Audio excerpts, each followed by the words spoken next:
Oh, Oh, hello. hello. I did not see you there. Oh, there you are. Excuse me, do I know you? No, but that's where you are. You're there. Oh, good people of herpetoculture and the internet. It is episode 140 of Snakes and Stogies, not THP, like I wrote in the title for some reason yesterday when I made the stream. I had Jake on the brain or something. I don't know, but When do we not have Jake in the brain? yeah, episode 140 brought to you by BlackBoxCages.com and the fine folks at Puget Sound Pythons. Check all of them out. Facebook and Instagram, Blackbox Cages and Puget Sound Pythons. BlackBoxCages.com is where you need to go if you want to order something. Use the code THN at checkout and get a little bit shaved off the top. This week I am wearing my sexiest man alive Billy Hunt shirt. I did. I noticed that in People magazine. It's in my closet, and I was like, you know what? I keep meaning to wear that on a Monday night, and Danielle last time reminded me. So. You should have did it I last know. week when he was on. I thought about it afterwards, so I made this for Daytona for Billy's birthday. So we all had to wear like Hawaiian shirts. So I was like, I'm not wearing a Hawaiian shirt. So I made it Hawaiian. It's got hibiscus flowers and Billy's face crudely imposed over, I think, Ryan Reynolds or something. I don't know. Nice. Oh, but we're here. It's Monday. What are you smoking this evening? This evening, I have the Gurkha Warlord. Oh, sounds violent. Spicy, rich, inviting. A deep malaise of passion. We got new Romacraft at the shop, so new sizes. Well, I got a Neanderthal, but I have it. I think it's a LSH, I think is the name for this one. So it's like a Corona. So it's a Neanderthal. Oh, cool. So that's good... it just came out of the pack today, so I don't know how well it's going to be like right out the gate, but yeah, but that's like an excellent size for that. That is a perfect size. One of my favorite sizes. Yeah. So should be interesting. This week we are doing another sort of swag giveaway thing. So I have more THP shirts in the military green back in stock. Made them myself. You can't really see it because of the lights, but we're working on bringing something up for the fine folks that are in the chat to win this bad boy. Yes, sir. I have it in large, extra large, and I have a couple 2Xs, and then I have a ton of smalls and mediums in some other colors. So for the love of God, if you wear smaller shirts, please hit me up, because I made too many of them like an idiot. And I'm hoping Phil's going to make whatever it is good. So we're going to bring up a picture. I don't even know what it is. And you're going to have to guess the species. If someone doesn't like guess the species quickly, then if we get it in the genus, then maybe that person will win. I don't know. This has just been sort of a fun thing. So yeah, who wears I'm a small? excited for it. This Facebook user, I don't know who that is. They must be in one of the groups. I hate that. It's crazy. Yeah, if you're in the Facebook groups and you're in the chat, it just tells us Facebook user. It doesn't tell us who. So I'm trying to pull up this picture without it like being a dead giveaway of what the species is. And I have a feeling that some people are gonna. Oh, it's Pia. Yeah, Pia wears a small. Okay. Nice. So I want to. I almost feel bad, well, not really feel bad, but I feel like it should be something like really, really, really hard. Well, I don't want to make it too hard. I want to like ramp it up. Do you want me to show the whole animal or just like a piece of the animal? No, just a piece. How about a single scale? I'm not going to do a single scale. No one's going to get it. It's, we want this to be hard, but we don't want it to be impossible. So what you may have to do is actually screenshot where you're blowing it up. That way, when you put it on when you share the screen, it doesn't doesn't say file name or like. Well, I did it on purpose. So I saved Okay. I saved it as a JPEG with like a weird number. I just typed in a bunch of numbers on the keyboard real quick, and I was gonna just pull up the Google search, and I was like, no, because it has the species name in the address bar. Like when we had Tim and Pete on, and I was like, we got special guests lined up, and yeah, you put their names right at the bottom of the screen. Yep. That's good. Idiot. That's good. Well, All I right. think I'll be driving home from work, and I'll just start laughing at that because this is like one of the stupidest things I've done. It was funny. You got to be able to laugh at yourself, people. And hey, thank you everyone who listened to Fight Club. I really appreciate it. I did. I listened to that this morning. I think I started it yesterday morning and I finished it this morning. Nice. I really enjoyed that one. I enjoy that show in general. Yeah, it's a great show. Great show. Love the two of them. They're awesome. I after that episode, because all right, Billy and I had talked about this topic like very extensively. And it's difficult to remember key topics that you want to re-bring up, you know? And I remember after the show, Billy and I were chatting, and he was like, dude, you didn't bring up such and such. And I was like, I know, and you didn't bring up such and such. And it was just, and like, I wanted to re-listen to it, but at the same time, I didn't want to, because I know that it would infuriate me that I didn't remember to say certain things. You know what I mean? And I have beef with you, Jake, and Harry, because I'm very, very sad that I did not get to partake in the Harry. Just saying. Tell Harry to hop on right now. Harry, get your computer. Harry, get your computer. Get on here, boy. That's double the Claiborne in 1 week. Mm-hmm. Power hour. You send him the link? I don't know. If he wants to hop on, I'll send him the link. Yeah. Hell yeah. Let me know. No pressure. I don't want him to feel like peer pressure's a bitch. Don't. We're not peer pressuring you, but you know, it'll make me feel good if you do. We're not peer pressuring you, but you're gonna want to do this for your own good. Yeah, exactly. Well, for my own good. I figured you'd be a little jealous of that one. I was kind of butthurt because I know Harry and I had talked a couple times, and like there's scheduling conflicts and life and work, usual things. Yeah, adulting, which, by the way, want to hear something crazy? Speaking of adulting, so Anna Maria's little cousins, like children cousins, one of them I think is like 11 or 12, and she was asking them like, hey, what are some of your favorite classes now that you're back in school? And she's like, oh, I like history, and I like this, and I really like my adulting class. And Anna Maria is like, excuse me? She's like, yeah, it's a lot of fun. We look at a lot of grown-up stuff like financing, and I didn't get those freaking classes. No. What happened to us? Legit, schools should be. Yeah, like they tell like how to know how to make a chair out of friggin' pine. Well, no, not even that. Just like they told her, she was telling Anna Maria like, hey, we learned how to like balance a checkbook. Like that would be extremely prevalent to my, dumbass. I mean, I'm sure it's digital now, but you know what I'm saying. All right. So Anna Maria says, we're not peer pressuring you, but come to the dark side. Yes. And yes, Miguel, we did get the shaft when it comes to that stuff.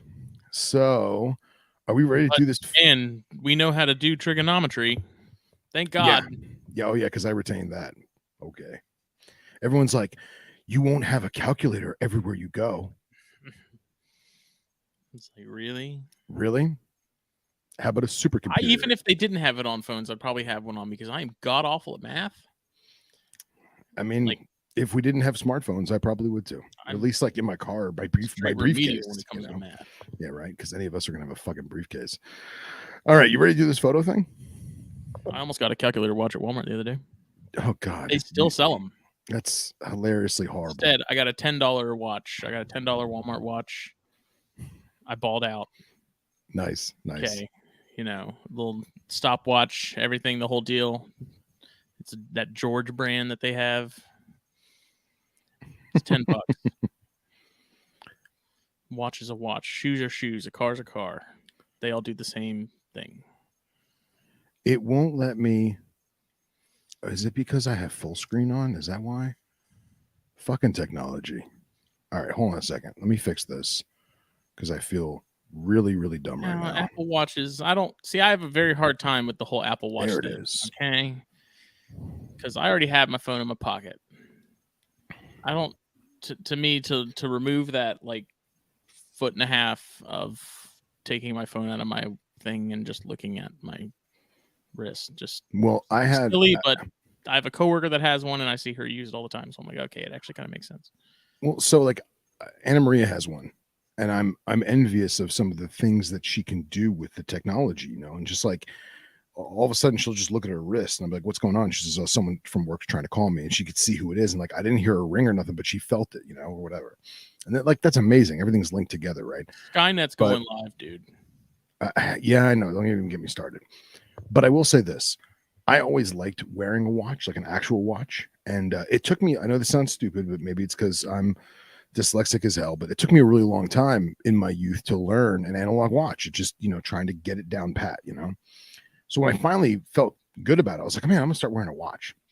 And then I had someone who, I mean, it's not a real mentor, but I consider them very influential in my adult life. And they said to me that they had a job interview, and this is like multi-million-dollar, big wig corporate stuff. And this may seem trivial to a lot of people, but apparently he did not hire this one individual because the guy didn't have a wristwatch on. And I was like, what? He says, yeah, the guy came in, his stuff was good. His time, his suit looked good, his presentation was good, and you know, he's gonna get a job in this field and he's gonna do really, really well and be really successful. But I couldn't hire him. And I said, okay, what does having a watch have to do? He goes, well, how am I supposed to rely on what did he say? He's like, how am I supposed to trust someone with my time when they don't even care about their own? And I was like, a bit excessive. Damn. But I'll tell you what though, I've worn a watch every single day of my life ever since that. And it's been nothing but helpful. So I really like Citizens. If I was gonna drop some money on a watch, I'd get a Citizen. Citizen makes a nice watch. I like makes a nice watch. One day I'll get a Panerai. One day. Not anytime soon. All right, I figured it out. Are we ready to do this snake contest? We are. Oh. So who's all right? Wait. I said snake. Well, okay. So that's Damn still it. Will they still have a one in what 1800? And I think it's like 2,700, something like that. More now. I don't know. Yeah, I think it's like we're up to 2,700, something like that. Okay, you ready to rock and roll? Yeah. You want to show them what they're winning again one more time? Yeah, it's a THP shirt. Not this exact one, but just a military green one with the like eggshell art on it. I have it in large to extra large. And I have some other sizes for people in other colors if they so choose, if they'd rather have sand or black, or if you need a 3X, I have 3X in that gold color that I like so much that no one else seems to care about. Now, is the sand black logo? Yes. Yeah, I'm going to have to get one of those. I'm going to have to just sand. All right, ready to rock and roll? Yeah. Let's do it. Now, we will accept the common name and we will accept the scientific name, and if no one gets it but they at least get the genus, will we take the genus? Yeah, no reverse image searching though. Yeah, and at the same time, Google Lens. Yeah, and at the same time, if someone's like, oh, and by the way, this is clearly not the case, that looks like a ball python. Is it a Togo ball python? We'll take something like that. You don't got to be exact. All right, here we go. Yeah, I don't even know what this is, so I don't even know. Like, I'm gonna be pretty much guessing with everyone else. So we literally just decided to do this like 30 seconds before we started. So clearly, it is a snake. I know what it is. It's not fair. What? It's not fair. Why is it not fair? So are we going to just wait till the perfect person gets it? Like, are we waiting? Like, are we give people time to do it? Because there's a lot of people jumping in right now saying some stuff. Do you see it? What if I did see it? Would we end it that quickly? I don't know. Let some other folks get their guesses in, I guess. Yeah, let's get some guesses in. What's funny is I think the person that's gonna win this has probably looked at this photo, this exact photo, countless times. You know. Okay, so, all right. You think it's fair to do it now? Yeah. Are we gonna go? We're done. There's a lot of Yeah. people in here. If there's somebody else that wants to pipe up, Now's the time to do it. I think it might have already been hit. All right. Well, I don't see anything else popping up. So Speak now or forever hold your peace. Speak now. 10, 9, 8, 7, 6, 5, 4, 3, 2, 1. And the winner is Mr. Jason Keller. This is Malpalon, and I always butcher it, Moliensis. It's a hard one to say, especially in like the correct enunciation. Well, hold on. Time out. What? So Keller just said the genus. But Okay, so well, all right. Dylan said the full that species. that is very true. Dylan did say the full species. Do you want to do another one between the two of them as like a tiebreaker? Yeah, let's Thunderdome that shit. You want to Thunderdome it? Yeah, but make it good. Well, I thought that was a really good one with like the hood and everything. I was expecting people to, be yelling nausea species. See, I figured Keller was going to get that right off the bat because right, and I Keller's thought that keeping those. Well, and but here's the thing though, this is a completely different locality than Keller's, but at the same time, I could totally see Keller. That's totally the ones that Keller has. They're like this one's like 1,000 miles away from the ones he got. But anyway, regardless, I was assuming that Keller would have seen this photo 1,000 times because it's a classic Malpalon photo. All right. Billy Jenkins says Thunderdome. Let's do it. Jason Keller, Dylan, you boys still here? Hopefully Jason's not upset. All right. Jason's gonna be blowing up my Instagram inbox going, "Hey ass." All right, so this is just between Dylan and Jason, right? What? Jenkins sent a thing in the group chat with a picture of the screen that says "Fuck you, Keller."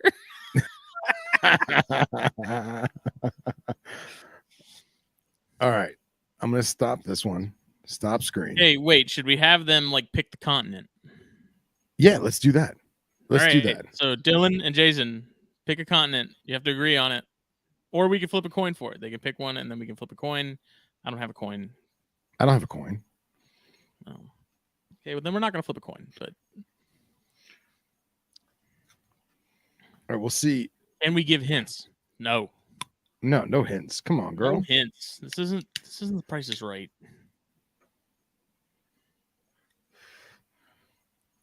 Billy Jenkins, Florida.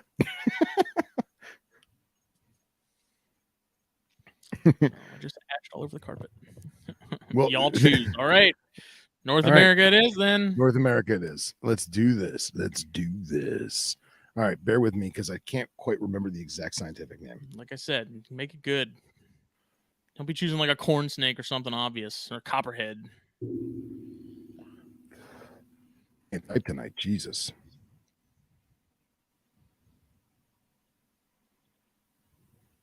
So I went walking around yesterday out at Hunting Island, which is a state park here in my area.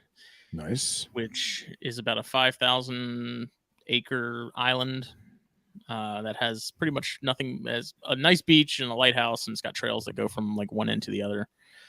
And they have a trail called Diamondback Trail. And yesterday the weather was so nice, I was about to go into Walmart to get some pillowcases to ship some snakes this week, and I was like, you know what? The weather's really good today. I'll bet you. It was like low 70s, high like 76, I think. Sunny.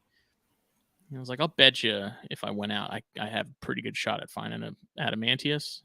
Yeah, man. And I saw the video, man. It looked great. I went out and walked, man. I walked probably 3 or 4 miles at least, and I found a racer, and that was it. But you can't help when you're out there walking around because there's so many of those like low-lying palms and stuff. I don't even know what the actual name of those palms is, but they cover that island. And it's like you see that kind of stuff, and it's you only imagine how many of those things you're walking past as you're walking these trails and stuff. Oh yeah. And it's so thick in Oh, some yeah. spots. It's like I almost, if you threw like a rock or something in there, I wonder if you'd hit something. But my buddy Tony Mills, who I've talked about previously, me and him met up yesterday. I got some pines, and he said he's been out there, 20 plus times looking for adamantius, and he's never seen one. But Okay. I've seen pictures of people who are like camping because they have a campground and stuff at one end, and people walk those trails and stuff all the time. And like, there's a local page that posts like local happenings and stuff, and they've posted pictures of the diamondbacks that people have seen. So they're definitely out there. I'm on the East Coast.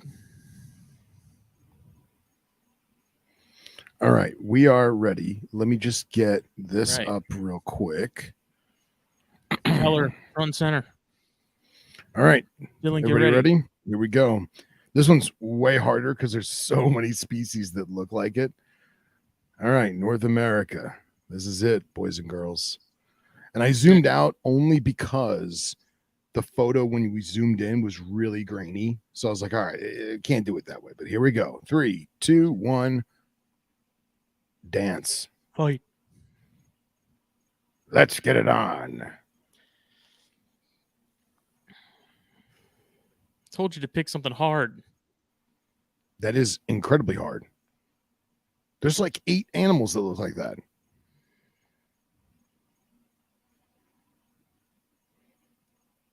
Who wants to sing the Jeopardy music? Has to be a species, Keller. Genus only comes if no one can guess it. And are we giving, because it's only the 2 of them, are we giving like three guesses, or is it just like, what do you want to do? Sure. I mean, Keller's just throwing shit at the wall to see what sticks right now. So we'll let Dylan do the same. All right. I don't even know what the scientific is for plain belly water snakes. See, that's why we need to use scientifics, because I have no idea what a plain bellied water snake is. I think it is. Well, I don't. Is plain belly erythogaster? If you're asking me, I don't know. Justin, check your phone.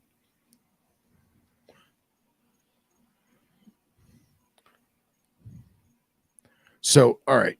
So Dylan says Nerodia erythogaster. I can't remember which one that is. All right, but regardless, and then Keller says plain belly water. They are in fact the same. So okay. Well, let's make it even. Let's give them both a second guess, because I'm going to narrow it down real quick right now. You ready? It is not Nerodia. Dun, dun, I got dun. Sending me messages calling it.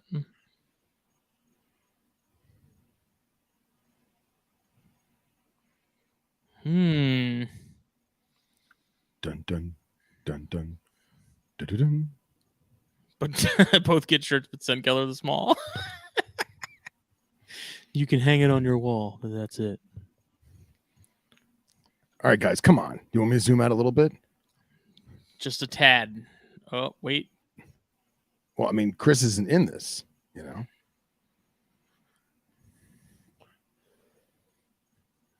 It's not what I thought it was initially.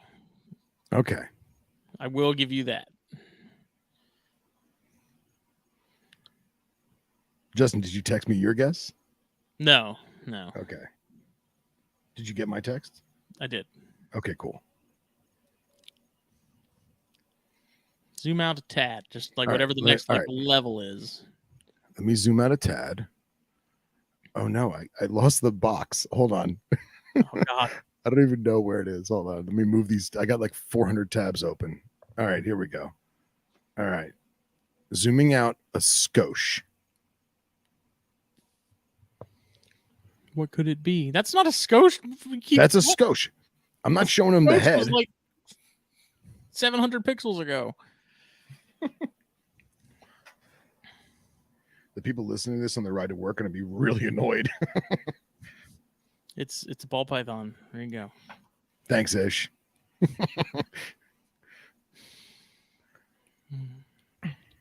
Come on, guys.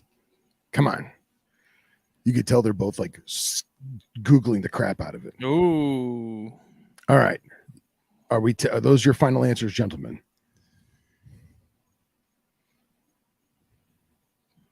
I think they might be. Thumbs up if that's your final answers.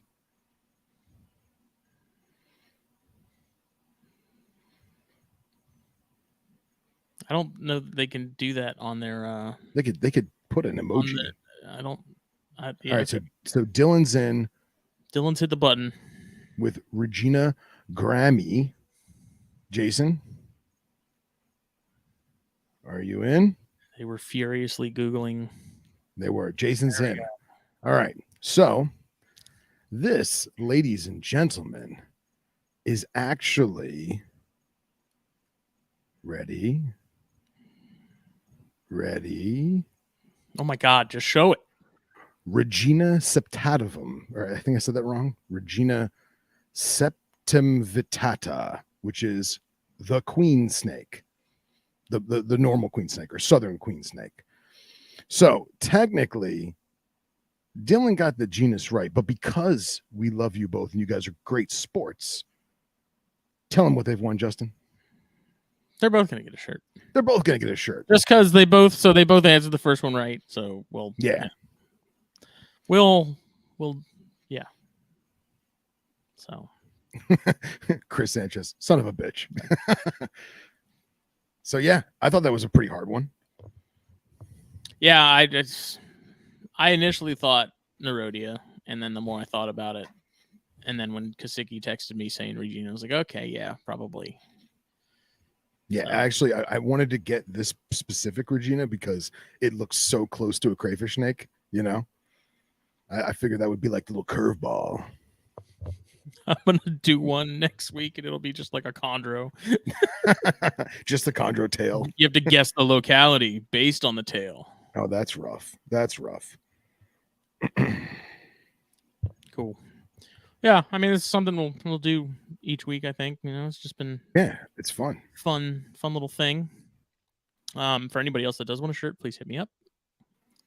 I know a handful of people have already got theirs, so... I was using the Audubon field guide my dad gave me for my 16th birthday. That's epic. I love it. Tim, you can message me. You can PayPal $20 to palmettocoastexotics@gmail.com, and then send me your address and your size. And yeah. Jason Keller, I wear a size medium. Could you imagine? No offense, Jason, but I feel like because Jason's so tall, it would legit be a crop top. It would be adorable. Adorable. Yeah. He couldn't handle that midriff. So much hair. With his obituary hat on. Yeah, right. Oh, man. So I enjoyed walking around yesterday looking for some diamondbacks. Unfortunately, I think the time to, like, the days to go out and actually do that more on the weekends is coming to a close because it's cooling off pretty regularly here now. So after talking to Harry, on Thursday, I was like, you know what? I'd feel like I do the same thing every weekend. And so I was like, you know what? I'm going to change it up. I'm going to go out. I'm going to walk around, get covered in ticks, maybe get some poison ivy or something. It'll be a good time. Yeah, man. It's what we do. Just went out there. I was all by myself in the silence. You know what's weird, though? So I was walking around after like the first hour. I was like, it is awfully quiet out here. And then I realized there's like next to no squirrels on Hunting Island. Really? Yeah. Is that because of, you think, predation or?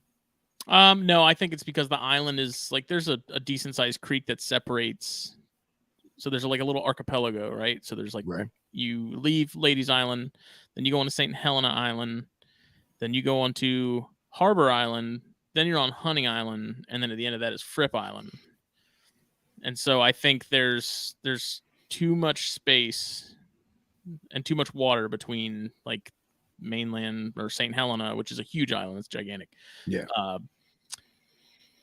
There's too much water and space between that and like Hunting and Fripp. I don't know what Fripp is like. Fripp has a bunch of deer on it. It's a big like summer vacation place, but yeah, it was just odd because normally, like if I'm walking around here, you know, squirrels are making racket constantly.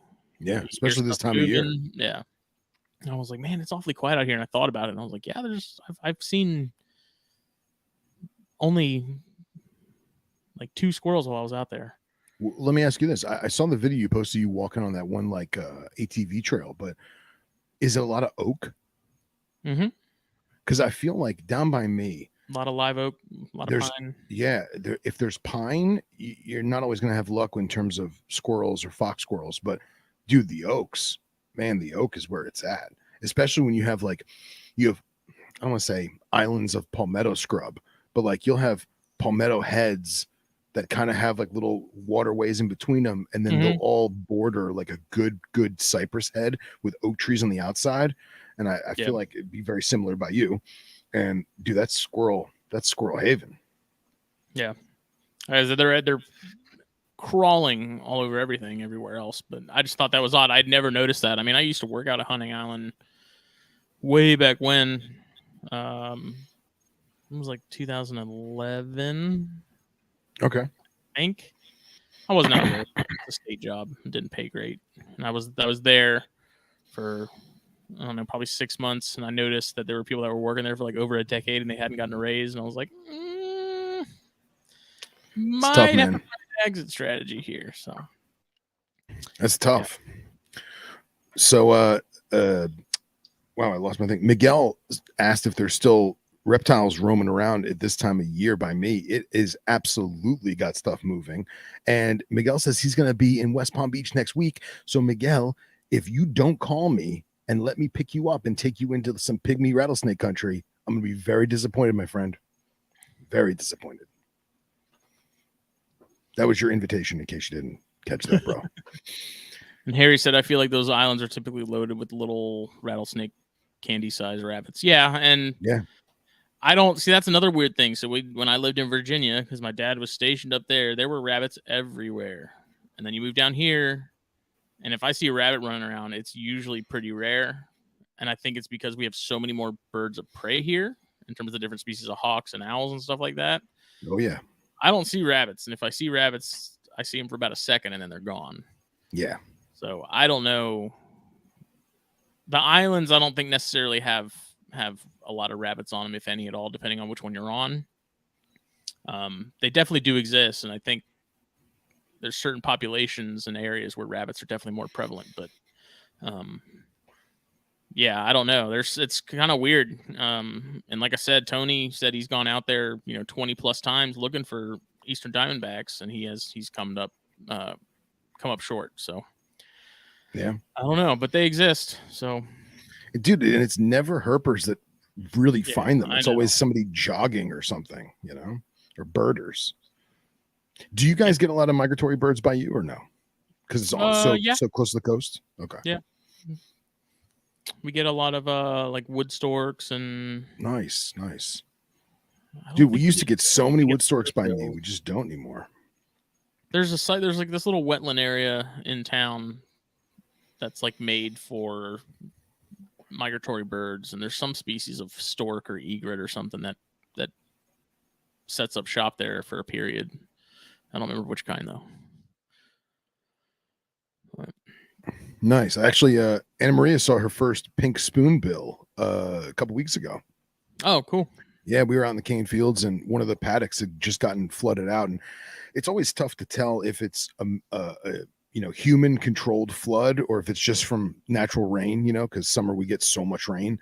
And this one paddock that had been cut down of the cane, and the muck started to have like little sprouts of something coming up. I don't know if it was sod or if it was sugarcane or whatever, and it was all flooded under probably maybe 5-6 inches of water, and there was this bright pink spoonbill just doing his thing. It's awesome. I like the wood storks. I don't know what it is about them. I mean, they're ugly as hell, but Dude, they're dinosaurs, man. but they are cool. Yeah, man. Very Big cool. Yeah, them and spoonbills, man. Dinosaurs. Mm-hmm. Sorry, not spoonbills. Shoebill.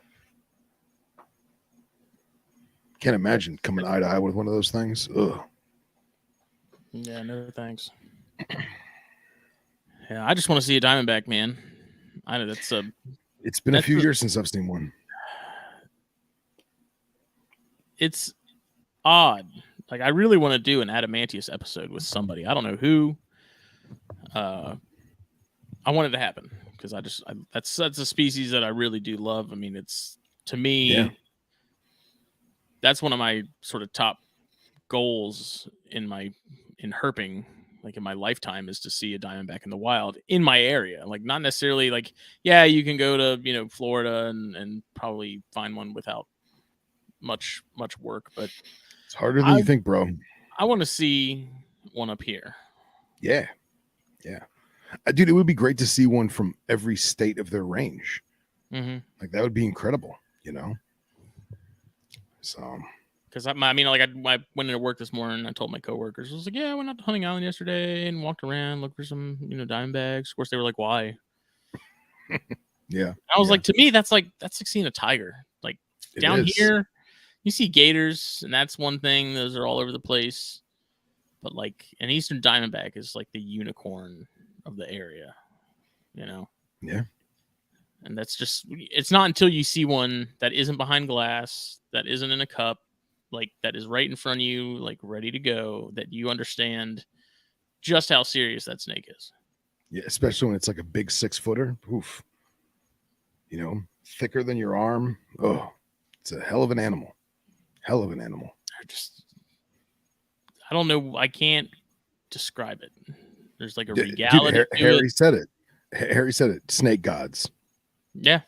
It's the top boss, man. And I was so sure yesterday that I had this feeling that I'd see one. I don't know what it was. Like I said, I randomly was like, I'm gonna go walk around, and I had this feeling that I'd see something, and I didn't. I saw a racer, but that was it. And I was fully prepared to look up and sort of like look as I'm looking and walking and see one just curled up under one of those palms, in like the broken sunlight and stuff, and that just, yeah, that's a good way to put it. Chris Sanchez says they never look as good as they do in the wild. It's an otherworldly feeling. And the one I have seen that was wild, that was one that somehow my dad ended up with it. I don't know if somebody removed it from a property and then he ended up with it, or if he went and removed it. I don't remember what the story was, but that wasn't a small one, but it wasn't a big one either.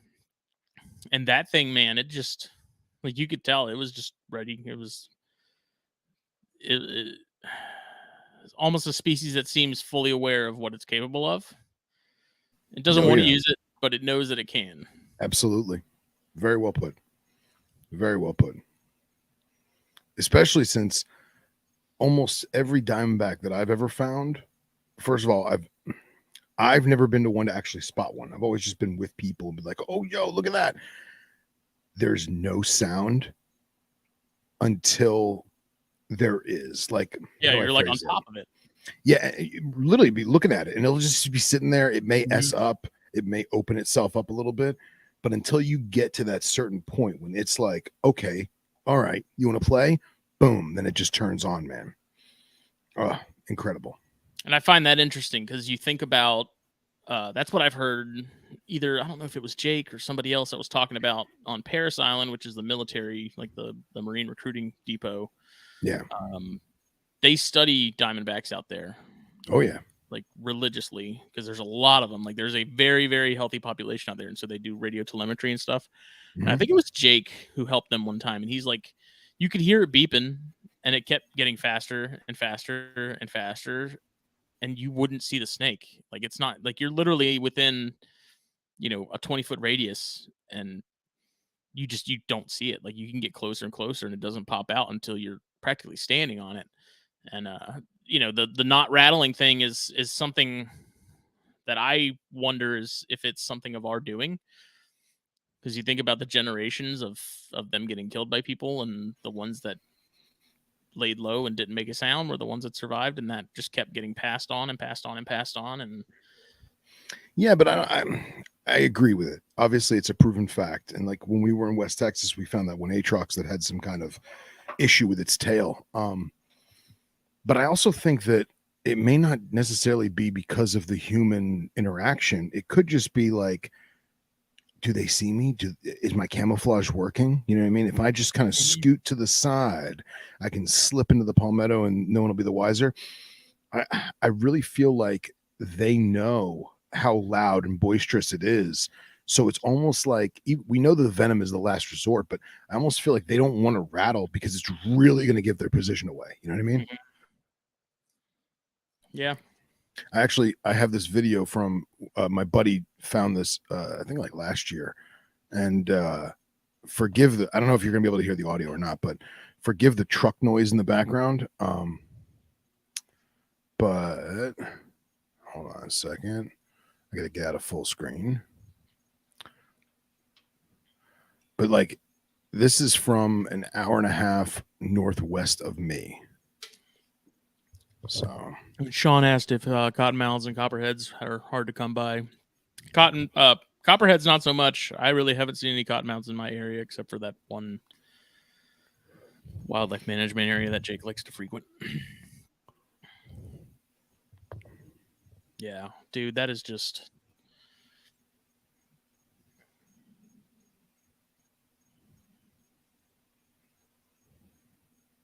could you hear the rattle or no? No. Ah, damn. You can't help but freaking love those things, man. Just look at that, though. Here, I'm gonna unplug my headphones for a second. Like, that is a beast. Can you hear it? Yeah. Faintly. Beast to the southeast.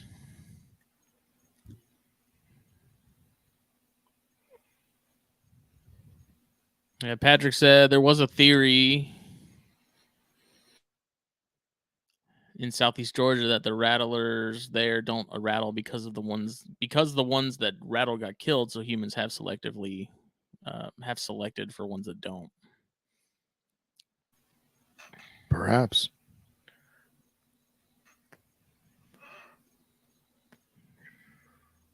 Yeah, that's just. There was part of me that hoped I would set foot down or tap a pile of palms or something and start hearing that and be like, oh my god. But man, it's a numbers game. I'm sure if you went out there once a week for however many weeks at the right time of year, and like I know there's a lot of guys by me that they know that springtime is the time because all the males are moving, and the best luck you're going to have is like 2 or 3 in the afternoon when males are on the cruise, right? Mm-hmm. But that doesn't mean you're not going to find one soaking up some sun in the morning or getting that last little bit of street warmth in the evening. So a lot of like people that I know, they'll make a whole day of just looking for diamondbacks, and they'll wake up super early. They'll get there right as the sun's coming up. They'll do a little road cruising on some of the back roads through the palmetto heads, and then they'll go and get lunch and hang out, and maybe they'll do a little fishing. And then right around that 2 o'clock time, they'll go back into it and look around, drive around, hit the dirt roads, and then eat a snack, maybe have a picnic or something, and then do the evening time. So, I don't know if you and Jake are up to, managing time with work and family and everything, but if you could do that, you'd probably have a lot better luck, Yeah, and it was just like I said, it was sort of a last minute thing, but I'm sure we're kind of getting past that prime sort of fall time here, that fall spike. So that may be something where in spring I definitely make an effort because that place opens at sunrise, and closes at sunset. So, is there a gate? Yes. Damn. So there's like there's like a shack where you pay for tickets to get in, and then okay, that's the worst. There's a bunch of houses where the Rangers all live, sort of sprinkled around the island. Okay. But I don't know. Like I could have gone down to there's like a little fishing pier at the end of the island before it cuts to the bridge to go to Fripp, and I could have just as easily parked there and just gone and walked from that end in. But I was like, you know what? Like, I'm here. I'm gonna go ahead and I'm gonna support the state parks. I'll pay my $8. Of course. Do my thing. So didn't want to be that guy. Yep. I just renewed my state credentials, and I did normally I buy like the sportsman package, and I get all the licenses, and I was like, you know what? As much as I want to support the state, times are tough sometimes, and I was like, I'm not hunting deer this year. Right. You know, I'm not hunting archery. I've never hunted archery. I was like, so let me just pay for the other ones. You know, I got spring turkey just in case, got all the WMA stuff, freshwater fishing, that sort of thing. And yeah, at least I put my dues in, unlike the filthy birders. Yes, $8, Harry. You can buy an annual pass for like $99. So I may see if Jake just wants to split that with me or something, and then definitely be able to get out there more. The bugs were horrible though. Like mosquitoes were eating me alive, man. Got to get that thermocell, baby. Ugh. Got to get that. Well, thermocell. I didn't bring anything with me. Like I had a cigar in my back pocket. I forgot my cutter. I had my lighter. I had my wallet. I had my keys. I had my hook. That was it. And my phone. So yeah, man. If I'm gonna do a legit hike, especially like this time of year, or whatever, I have my Camelback, which only has one pocket for the bladder, but it's got extra room for throwing in like a dry compass. And it's filled with gin. Odds and ends. It is not filled with gin, no sir. And excuse me. And I have my little fanny pack that I put across my chest. And my fanny pack has some medical stuff, some first aid, tourniquet. I have my handheld GPS in there. Some other knickknacks. If I want to throw like a Nature Valley bar in there, I can do that too. And battery pack in case electronics take a crap. Even the GPS still has a battery. And then you have everything on you. Mm-hmm. Sorry, man. I got Ranella in my throat. Jesus. Let me see if I can pull up a map of the trails. Yeah, go for it. I actually was gonna, while you're doing that, I got Anna Maria a new dumpy tree frog. We did not have such good luck with the last one. As anyone who tells you who keeps dumpies, babies are really hard to get established. But we have a new one, and we named him Maverick, or it Maverick, which I thought was an adorable name. And I just want to show you how Anna Marie set him up, because he's the frog of frogs.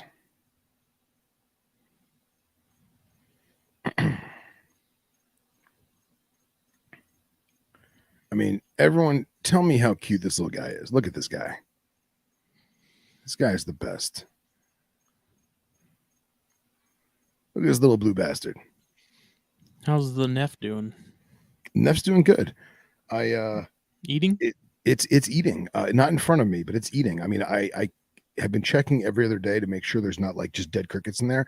Mm-hmm. I have only found one, and I've given her 8 so far.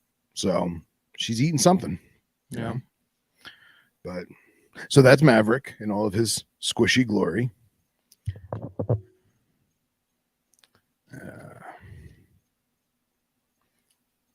And I thought this was a good setup. She did a good job setting that thing up. I like it. Yeah. And then I got really, really, really close because I was like, oh, look, I got a shot for your phone lock screen. Dude, how adorable is that little bugger? Yeah. This is the cutest of cute. You got food for me? Just chilling. Just being a fat old frog. You got your map? Yes. Harry says that thing knows secrets. Well, what's funny is the entire time when I got him and I put him in the deli cup and everything, his pupils were gigantic, and he was super cute with these big old doe eyes. And the minute we put them in there with the LED lights, his pupils shrunk down. I felt bad. See, they have Diamondback Rattlesnake Trail. Oh, look at that. Is it 1.9 or 19 miles? 1.9, I'm sure. Oh, okay. So what I did is I drove in from here, parked in parking lot J. I walked here. I walked all the way down this way, cut through here, and then walked this, and then just came back around. So I did like this little inner loop here. This trail right here, I don't think is so great for Diamondbacks in particular because there's not nearly as much cover. It runs parallel to the lagoon here, which actually, so the scene in Forrest Gump where Bubba dies, that was shot like somewhere along the lagoon here. This used to be legitimately closed off and stuff, but erosion is slowly taking the island away. So is it brackish or is it straight up saltwater now? Oh no, it's straight salt. Like this is the Atlantic. Yeah. Well, no, I when they filmed it or back then, was it a freshwater lake or no? No, it was a lagoon that had it. Like the tide was able to come and go out of it. Oh, okay. Yeah. So I don't even know what this is. I need to look into that. What is that? The little offshoot. Little hunting island. Nice. I'm not familiar with that. See, that's where all the Diamondbacks are. Probably. Yeah. What was the freshwater supply when you were there? Was there any like big size puddles or any lakes or anything? There's some, but they were pretty much dried up. We really haven't had any rain lately. But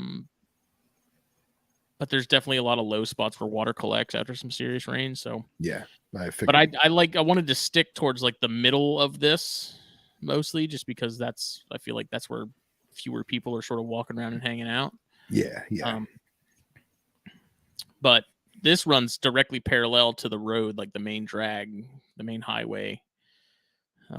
So you're close enough to where you can see the power lines and you can hear cars, but you're I think far enough in to where if you were to see something, it would probably be hanging out still. So yeah, I was gonna say a lot of people get weary of major roads like that and finding animals, but I almost feel like you get lucky with those because the animals are basically acclimated to hearing and feeling all that road disturbance. Yeah. Excuse me. Yeah, and this trail right here, this is much. So this is the like the north end. This is where the campgrounds are and stuff. This is much more swampy, not nearly as much pine and sort of maritime forest as you get down here. I want to go walk this again for sure because this is not nearly as flat.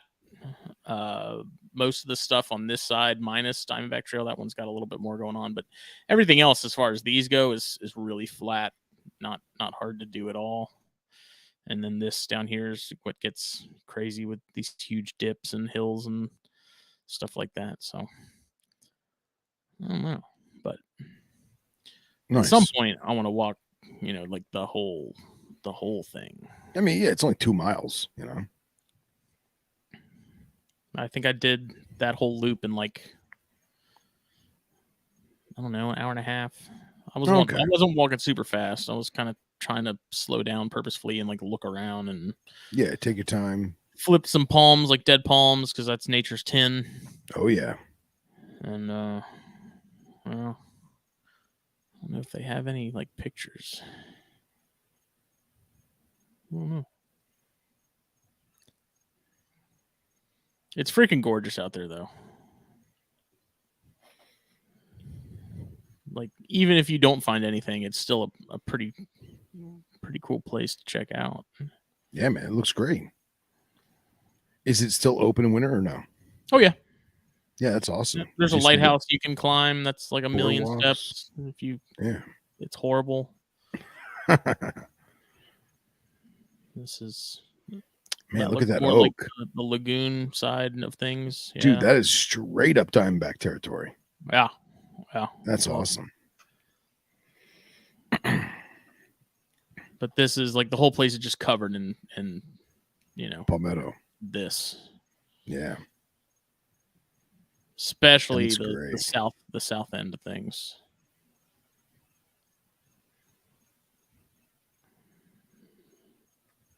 It's like when I walk around, I kind of expect to be like hunted by predator when I'm there. Clever girl. But no, there's a lighthouse. It's like 300 something damn steps and totally not worth it. What do you mean totally not worth it? There's zero airflow in that thing. So you're climbing up stairs that are like completely vertical. It's not like a slow, gentle descent. Like the steps are steep and there's a lot of them and there's no airflow in that thing. So like you start getting dizzy by about the halfway point because you can't get any oxygen to your brain. If you do it in summer, it's about 95 degrees in there without the airflow. And does the lighthouse actually work? No. Oh, so there's no like actual light at night? You can get up, you can like climb all the way to the top, but yeah. Interesting. It's very cool. I've done it a couple times, and every time I'm like, this is dumb. Because then you get at the top, and if you don't like heights, it's like people at the bottom look like they're about that big. Yeah, but how's the view? It's awesome. Nice. Well, that's just like the top of Lost Mine. It's like, cool. There's more mountains. All right. I'm going to go back down now. Pia says you can't spell hyperventilating without herping. Yeah. It's very true. No, 167 steps at the top, Mike said. It feels like double that. Nice. And it's even worse when you have, like, there used to be a ton of people in there climbing at the same time. And you'd always get stuck behind, like, an older person that's barely getting to the freaking top. Like, yeah, that's the worst. But they've actually moved. So they moved that whole thing a handful of years ago. I don't know. Really? I don't know how they did it, but it was closer to the beach. Like that beach, according to my parents back when they were kids and they were like going there in like high school and stuff, like that beach used to go for what seemed like a mile. And now because of erosion, there's not nearly as much. And at some point, because of that, they had to move, like literally move the lighthouse back. Wow. From where it was. And it's crazy. That's awesome. It's wild. Yeah, we have a lot of that erosion down by me. There's anywhere in my like Tri-County area where there's a port, like an actual port, and then anywhere where there's like an actual inlet. Almost all of them are not man-made. The canal systems are man-made, but like the actual inlets, they're all natural. Well, because of construction and bridges and lots and lots and lots of boats and a lot of big boats too, like oil tankers and stuff, they have to make jetties to stop the erosion. But what happens is it doesn't stop it, it just delays it. Yeah. So on the north side of the inlet gets eroded and the south side behind the jetty becomes bigger. So like every 5-10 years, the beach on the jetty will be 200-300 yards wide, but the beach on the other side, on the north side, is like 100 feet long or 50 feet long. So they have to dredge it all out and move that sand. Yep. They did that they've already done that a few times here at Hunting Island, and they put out some of those groins to help slow it down. And it's just, that's all it does is just delay it. But yeah.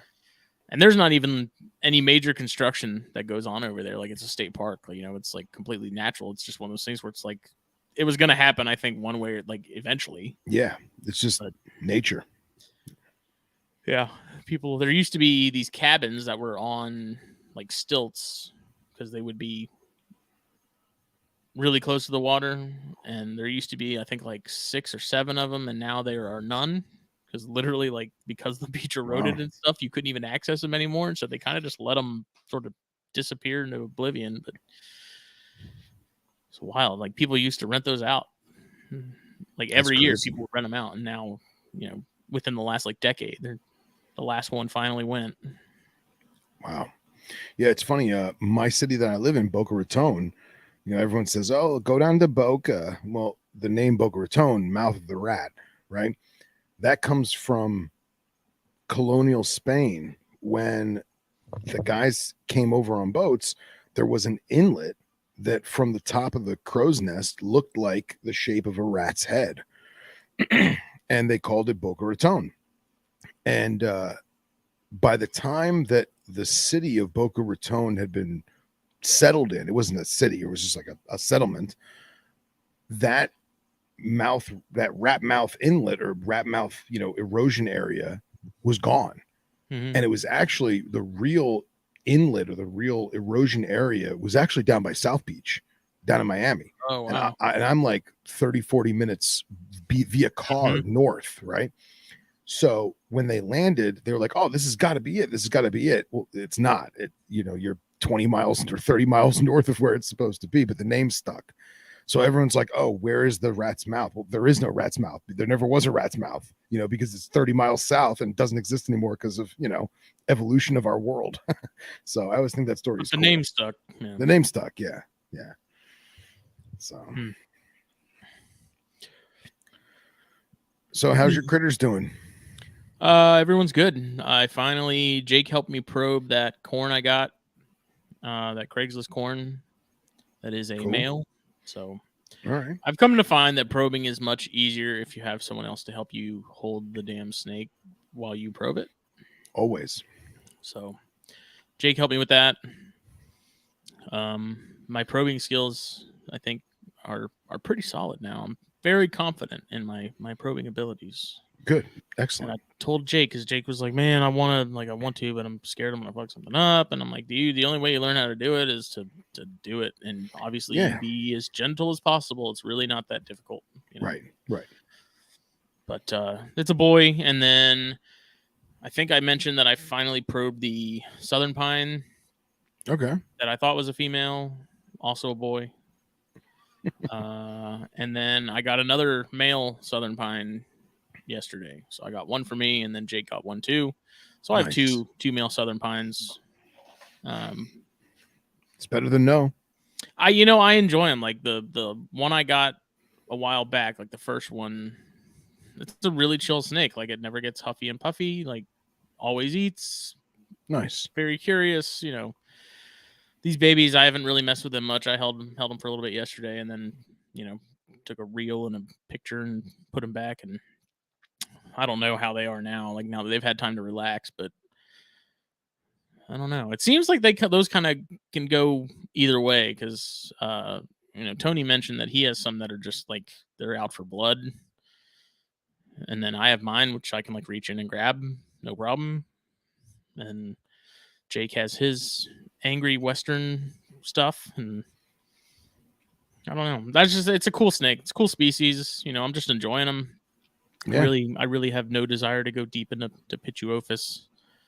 I would eventually like to get some Kankakees. I would have liked to eventually get some Northerns, but that's like a way down the line thing. Just because space is not I get it. on my side when it comes, especially for something like that. Yeah, I've had a lot of pines and bulls and gophers over the years, but it never really stuck. It just wasn't my thing. But they were all super chill. I mean, like Janai and I had some of the red bulls. I don't remember locality. And but the worst one, actually the only one that was a dick was a mutt of some kind. It was the guy I got it from said it was a pine, but it was albino leucistic. And it was straight up. Its eyes were normal pine snake eyes, but the body was patternless, and it was bubblegum pink. Like legit. That might have been a southern. It might have been southern. And dude, that thing was the meanest, nastiest snake you've ever worked with, but it didn't bite. Does that make sense? Yeah, it just did all the dude. and it would strike. It would open mouth strike, but never close its mouth on your skin. I got him like 3-4 foot, and like you take that thing out, and everyone would be like, "Oh my god, what's gonna happen? Oh my god!" And it was just super mean, man. But wasn't for me. Yeah, I mean the sire to the two that I have is, I think, at least 6 feet, 6.5, like just a beast of an animal, And Nice. if I can have my first one get to that size and be super chill, like to me that's awesome to have. I mean, I might as well get a Brevis python at that point, but to have something that big that's chill and indigo. Indigos are cool. It's another one that just doesn't do much for me, man. I feel like that's blasphemy. Like I feel like I'd get more shit for saying that than something about boa pythons are overrated. Like if I speak ill of indigos, I'm gonna have a whole crowd that finds me. Nah, man, it's not for everybody. You know what I mean? Everyone I know that has them just complains about how messy they are. You're right. They're atrocious. They're a huge pain in the ass. So, yeah, but they're awesome. Yeah, We all have our things that we tolerate. You know.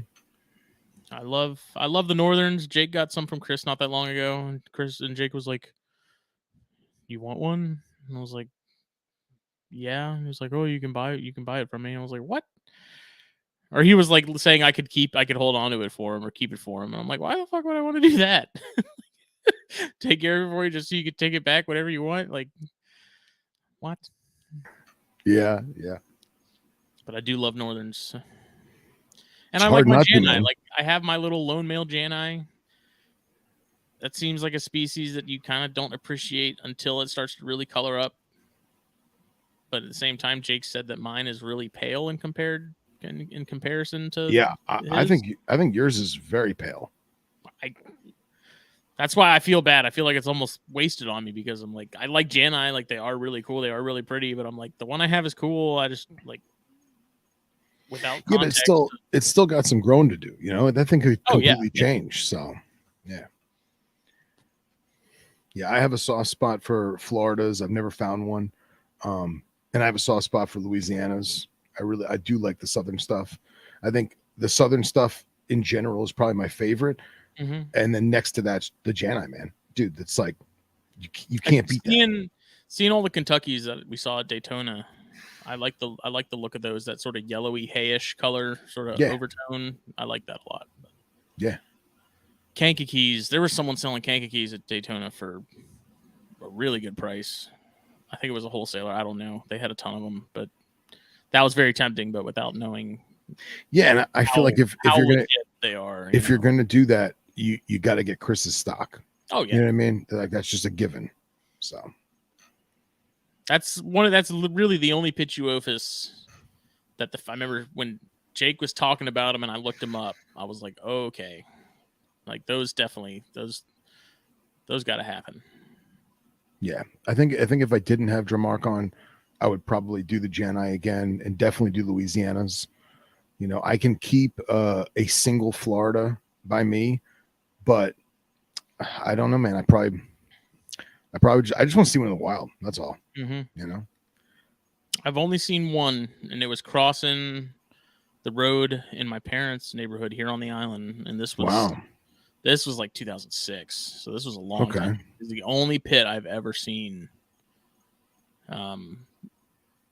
So I don't know if they're like extirpated from the island now or what. I haven't even seen a DOR.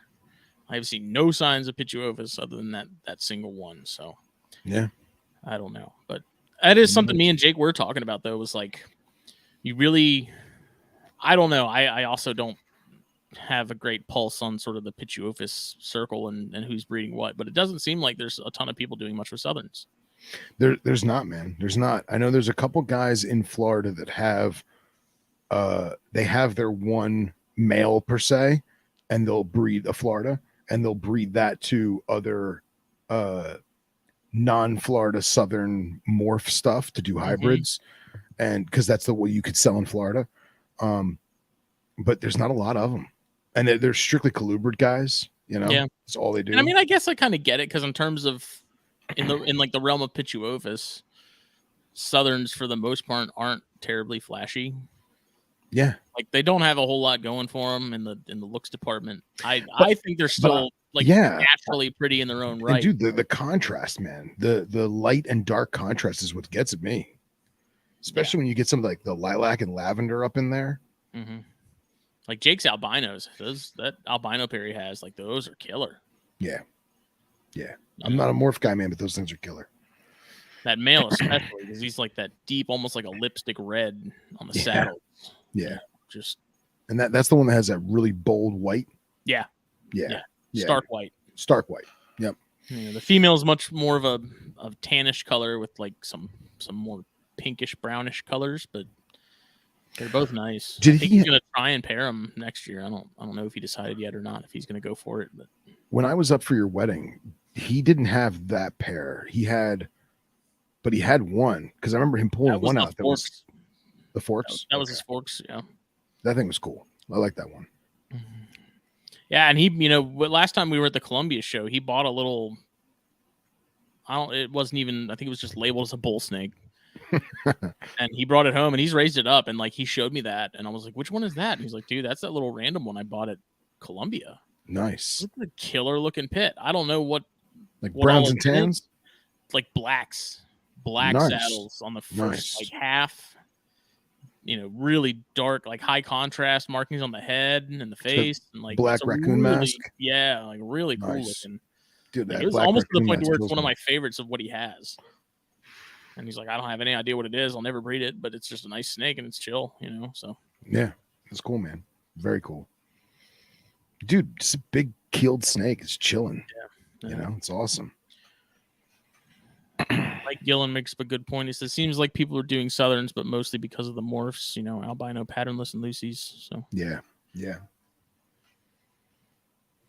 But dude, when you see those, those black Northerns, man. Oof. Yeah, especially the Kanks, man. Yeah.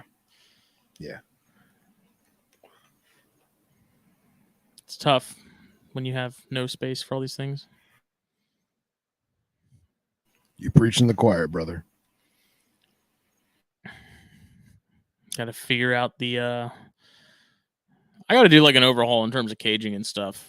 Like all the stuff that isn't BlackBox, I want to get switched over to BlackBox, and then I got to figure out how I'm going to work it all. Like make it all. My room layout's a little weird. Like some of the walls are shorter than others because there's a stupid closet, and then I have that giant Cambro rack that I want gone. I want to swap that out for some actual like cages, like adult size cages that I can put the rhinos in and chondros in. I gotta figure out how I'm gonna do that. Or I just need a bigger room. We all do, man. We all. Yeah, and Miguel says he has a Southern that's pretty snaky scene. It's literally pink. And he said, he doesn't want more. And I get that. I can understand. Like that's, they eat a lot. They burn through food freakishly fast. I get it. And I can imagine the people that breed pits and have a ton of them. Like their freaking rodent bill must be insane. Yeah, but you look at like the videos that Panshab posts of him just opening the sterilite and like having all those black pattern babies just popping up at him. Like that's got to be an amazing feeling, It's got to be awesome. Yeah. Jake can keep those too. Those are legit little perps, man. Yeah, they are. Like every time I see those and I see Jake playing with his and they're all like pissed off and I'm like, that's a perp without a doubt. They're the same color pattern too of the ones I had. Yeah, the Cape Bajas. Are those the vertebralis?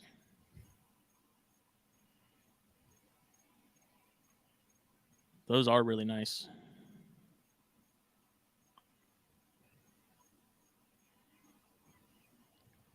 So many feeders. Yeah, dude, and these little baby Southerns or Floridas, I need to look that up and figure out what the final, like what are they right now and how legit is the taxonomy on it. On the ones you have? Open nose. Just the whole like Southern versus Florida thing. Well, I thought it was two different species. I thought they all got labeled as Southerns. Like they're all really? Now Southerns. I think so. Interesting. I wonder if my legislation's changed. Probably not. Yeah. And Lisa brings up a point. She said, if I remember correctly, Jennifer Joseph said she isn't above collecting road-killed squirrels to feed her bulls. I think I remember her saying that too. Yeah. I don't know that I'm that brave. If it's something that was like fresh killed, i.e. like I accidentally ran it over, maybe, but she freezes them. Yeah, still, that just seems messy. Yeah, and thaw it out and it turns. There's actually a lot of people. I've been talking to a lot of people on Instagram that are getting some DOR snakes and feeding them to, whatever their Ophiophagus type snake they may have, maybe, That'd make me ribbon nervous, snakes. Yeah. I mean, they're freezing it, so Hmm. I know it won't kill everything, but it'll help something.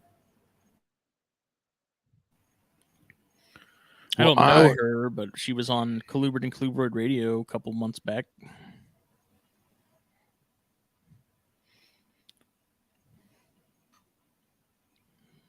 What were you doing? What's that?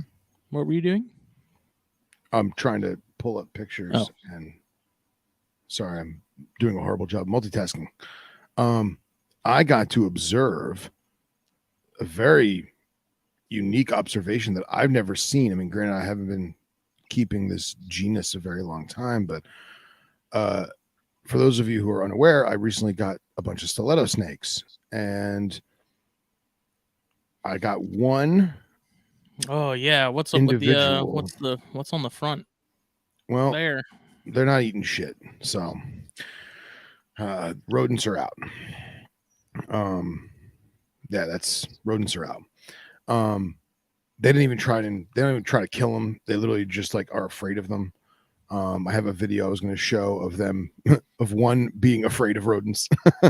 But even like day olds. That's the only thing I've given him is pinks. So I mean, in the video, I guess it's hard to sort of get a grasp for. They look like fuzzies in the video, but no, they're pinks. It's just bad lighting. And that's the video I'm going to show. And don't worry, YouTube, Facebook, nothing dies, nothing's being fed off. But I got one specimen first, and I had it for about 2 months, and then I got 3 more. And granted, those 3 more are not settled in quite yet, but that first one is actually shed twice. It hasn't eaten anything, but it's shed twice. And then I go to check on them, and this is what I find, which I thought was super cool because I had no idea this was even a thing. Let me do this. Share screen. Look at this hunting posture. Now, for those of you who are looking at this on a computer right now, can anyone see the snake? I can, but only because you've sent me this. Yeah. Well, I'll go to the next picture. So this is one of the enclosures for one of the stilettos.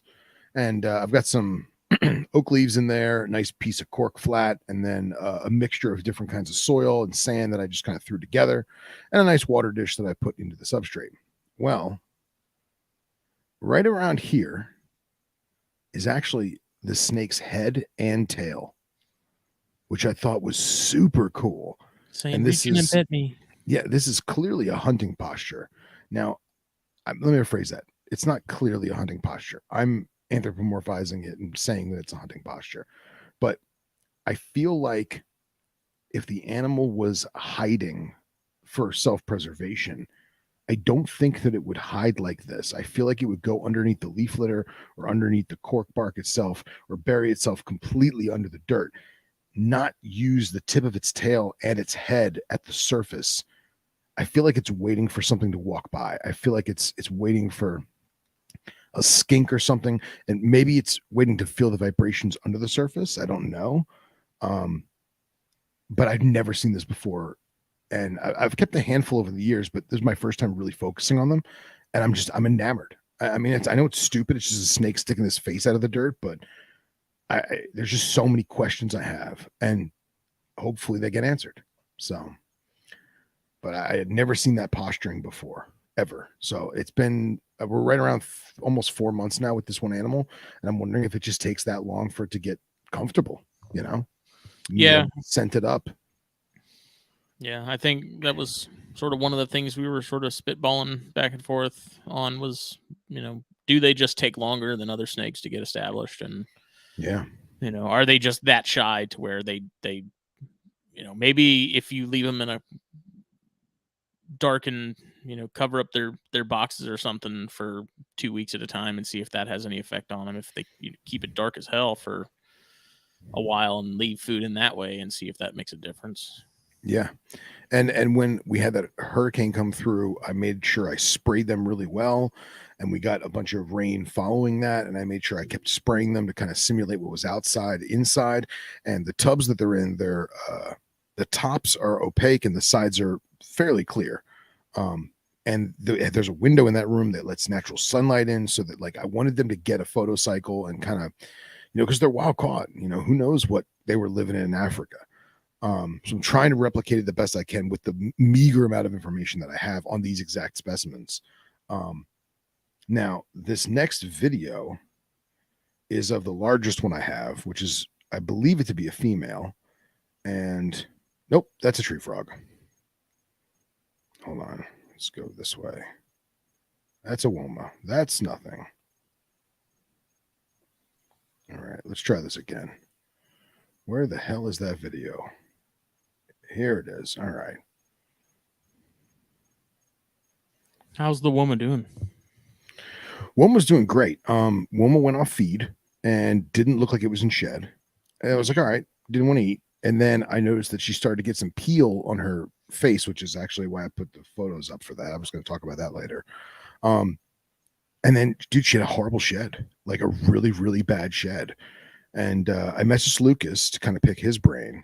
And he's like, dude, sometimes it happens. It's an internal dehydration thing, just soak her and, let it be. So I put her in the rain chamber for a little while. Again, I got pictures and we can talk about that in a minute. Let me get this video up while we're still on the stiletto topic. Been on an Oliva V kick lately. That's a good kick to be on. So good. That's a good kick to be on. A regular double Toro. Nice. All right. So here we have my largest stiletto, and it's already got the defensive posture. So you can see that neck arch showing off the glands. And literally, this is what I've seen with all of them having thrown in live pinkies. This is what happens. So yeah, those rubber bows are no joke. Yeah, I know, right?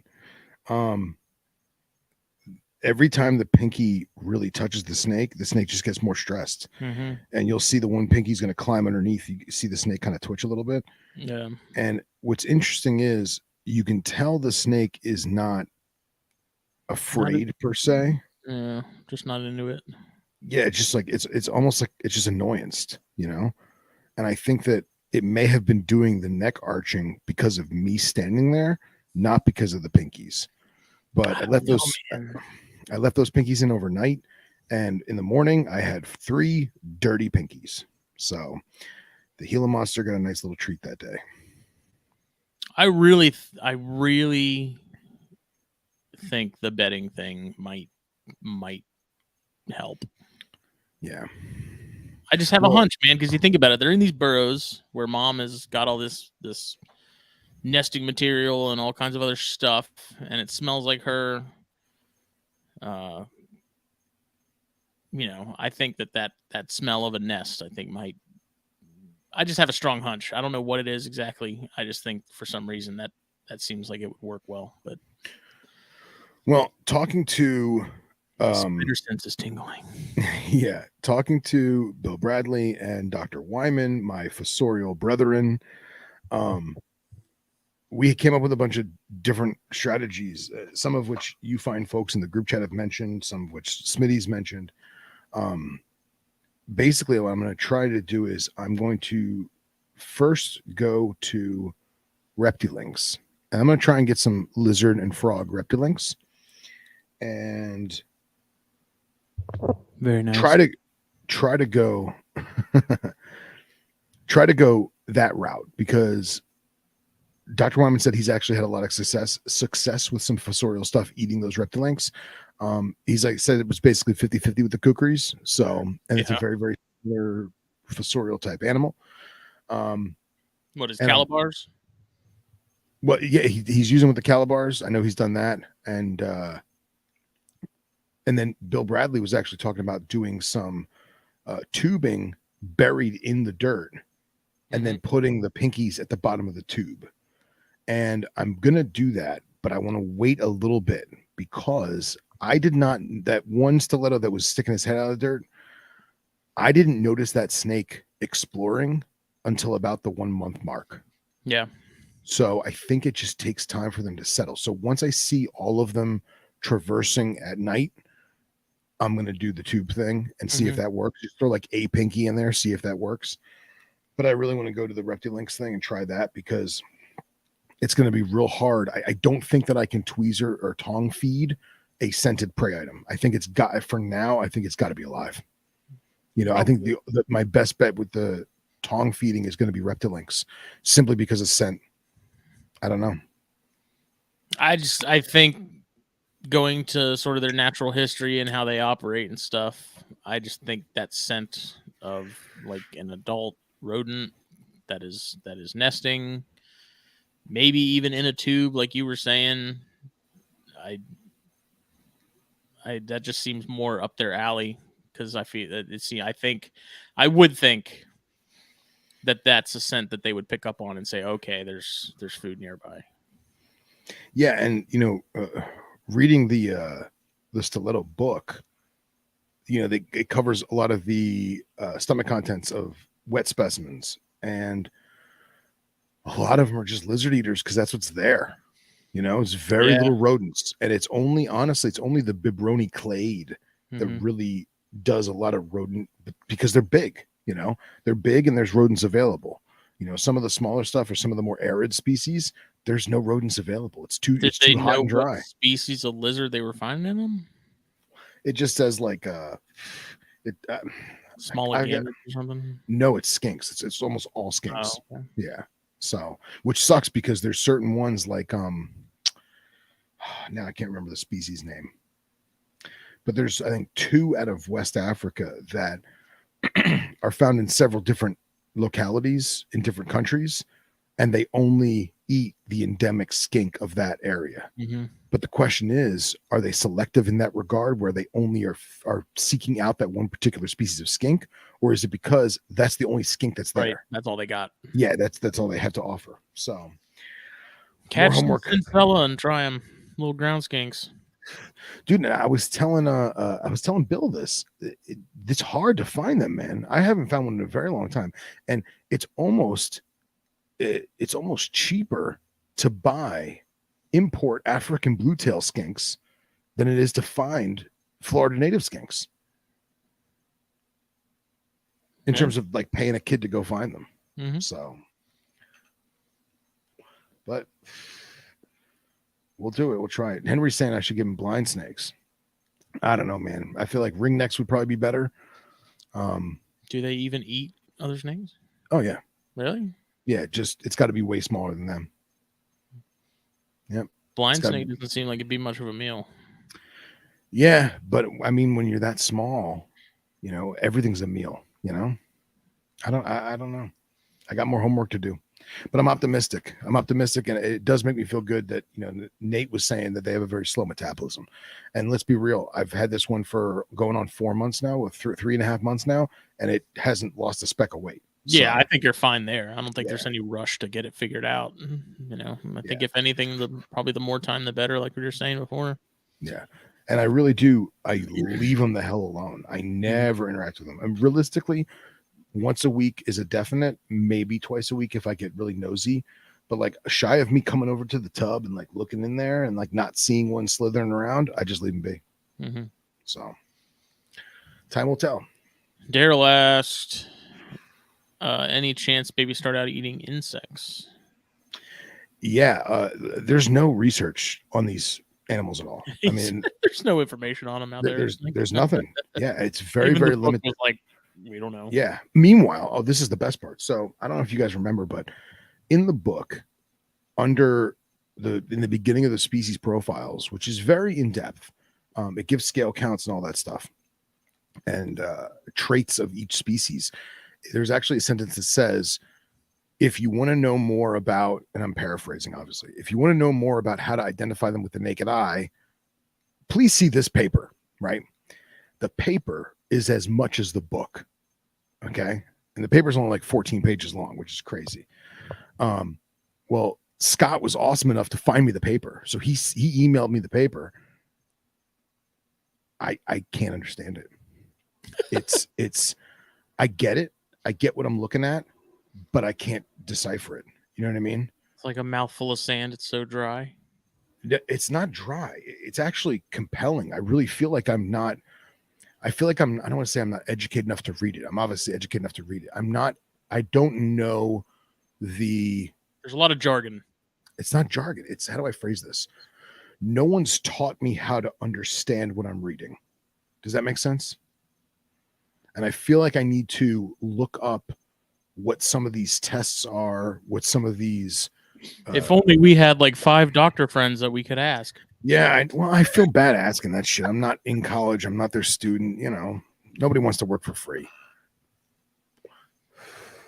But you know, like any of those handful would gladly. I know. It to I you. know.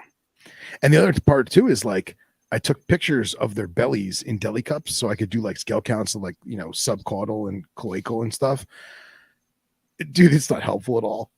I have to wait for a shed, you know, and I have one shed, but I'm actually soaking it in water so that I can get it unbunched and hopefully be able to lay it out flat on like a piece of paper, or not even a piece of paper, a piece of glass, so I can look at it. You know what I mean? Dylan, message me your address so I can send you a shirt.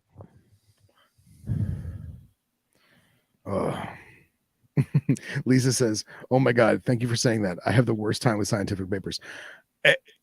Some of them are just fucking unreadable. Let's be real here. I think it also You know what I depends mean? on what they're talking about in particular. Like if you're talking about something that's like heavy on genetic differences and things like that, then it is super technical. But then you have others that are more like behavioral stuff, and those are much easier to digest. Yeah, absolutely. Actually, here, let me pull it up if I can. Still need to get that Atheris book, man. I know. I gotta do. I'm gonna do an England order, and when I do, I'm gonna make sure I get that in there. Where the hell is this thing?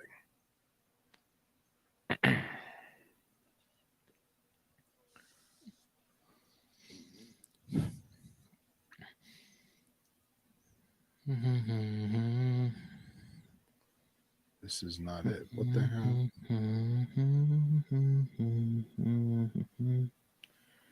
It says it downloaded, but where the heck did it go? Raggy. Ruh-roh. Man, if I get rid of that camera rack and I swap it out with like XT3s or something, with the plants and the lights and the perches, like, and rhinos in it, that would look freaking cool. And then the older animals be moved out of the biogs, and that leaves the biogs to be open for more rhinos. All right, I found that paper. All the rhinos. I want rhinos to cover the walls of my house like Sherwin-Williams paint. I want a rhino tattoo. That's why I need Mike to draw one up. All right, so here we go. Phylogenetic relationships among the stiletto snakes based on external morphology. So that sounds pretty good, you know? Sounds impossible because they all look the same. Then, External morphology, there is none. Like they're all the same color. They're all the same shape. So like this is cool, right? So now we're identifying the different scoring characteristics of how they number the certain scales per the different species. Mm-hmm. But now I gotta look up which ones are which and look at the differentiation between these two. They have the same look 1, 2, 3, 4, 5, and 6. 1, 2, 3, 4, 5, and 6. This one looks like it has a 7th. It's you've got arrangement. You've got divided on the labial, and then you're missing 2 labials over here. So, and then they talk about length of frontal scale. Well, but they don't mention what the length is. You know what I mean? So, look, infralabials were observed to be either in the plesiomorphic range of 4 to 6 scales or the derived state of 7 to 8 scales. I honestly don't know what that means. I feel really dumb reading this. But then they have these great graphs, right? Or not graphs, excuse me, tables or tables. We'll call them tables. And it's telling you the number of subcaudals. The anal plate, is it divided, undivided, temporal, number of infralabials. Like, this is all fantastic. Mm-hmm. But I gotta get the skin in my hand. You know what I mean? So I either have to put these animals on some kind of slide where I can take a really good photo of the underside, or I just need to wait for a shed, But it's going to be a bumpy road, but I'm prepared. And what's that chart right there? Oh, hold on. I just switched screens. Hold on. Oh, crap. What am I doing? I don't even know what I'm doing. Okay. This is figure 3. Ventral plus subcaudal ranges from RMCA specimens. Data below 275, the dashed line, fall in the plesiomorphic range. Data above 325, the solid line, falls in the most highly diverged range. Again, I feel dumb. I have no idea what that means. So hopefully Dr. Wyman listens to this and he can help me out. Yeah, we'll get that message in the next 2 days. Yeah, exactly. In the next 48 hours, we'll have a full dissertation jackass. from Herr Doctor. Well, I'm on it, though. It's a work in progress. All this is irrelevant. I just need them to be healthy. That's all. So eventually we'll figure out what species they are and life will go on. Yeah, I need to hunt down the paper on Southern versus Florida thing and see what the deal is, because there seems to be no serious consensus on the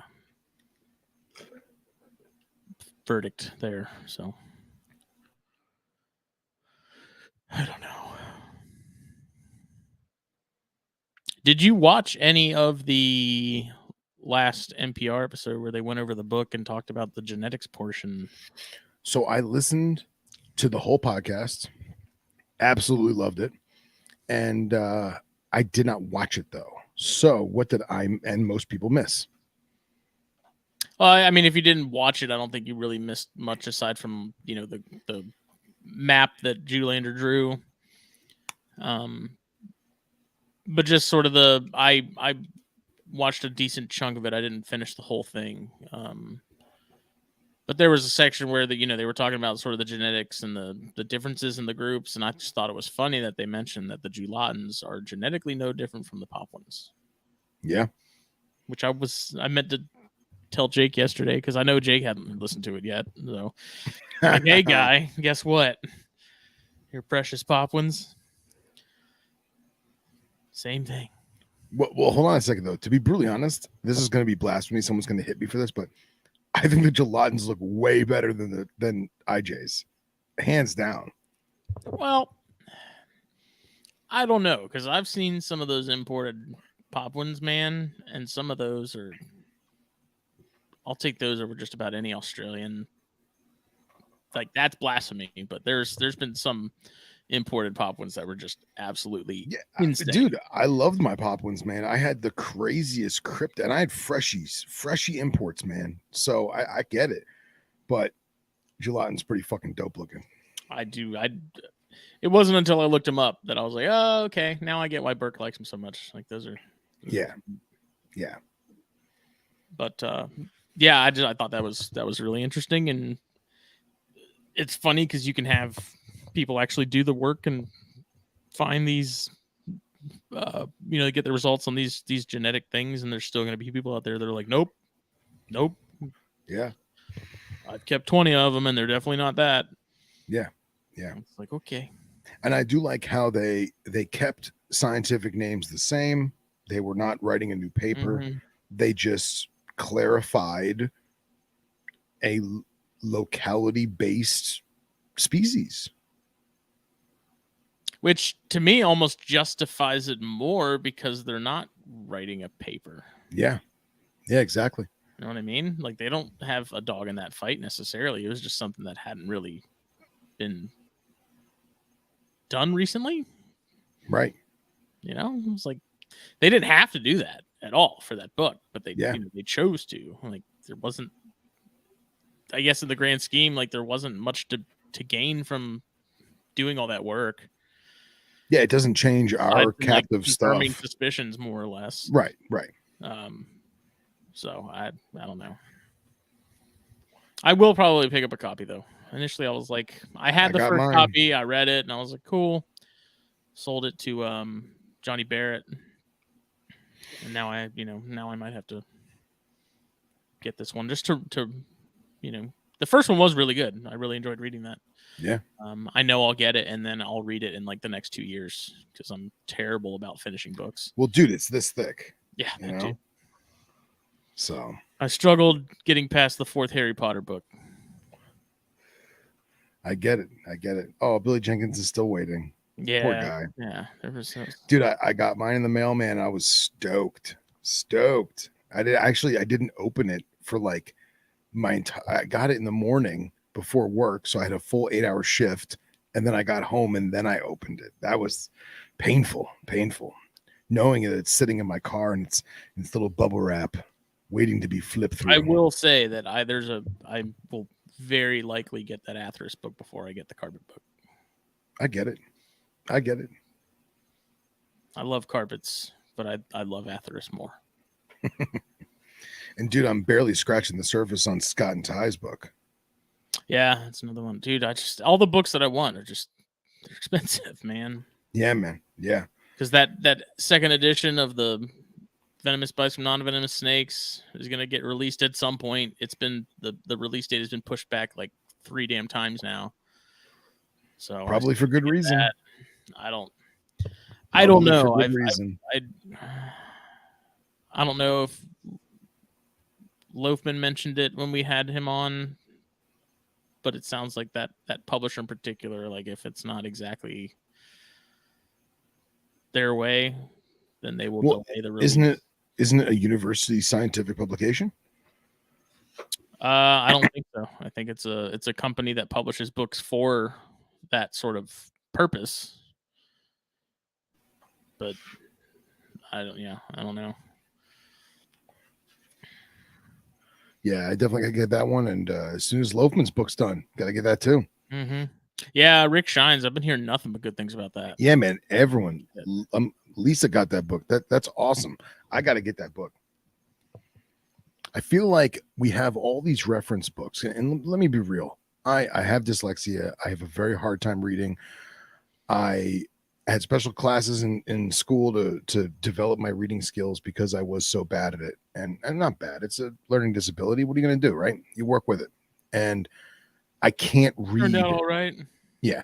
I can't read a story. I can't do it. I love stories. I can't do it, especially fiction. Maybe it's because I know it's fake. I don't know. But all my books are reference, everything.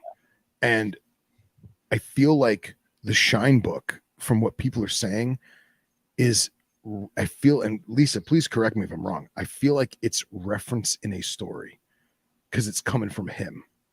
Mm-hmm. And I hope that when I do get the book, I hope it's like that so I can kind of immerse myself in it. You know what I mean? Yeah, I wish they did an audiobook with Nipper as the voice, as the narrator. Oh, God. Or Phil. It'd be glorious.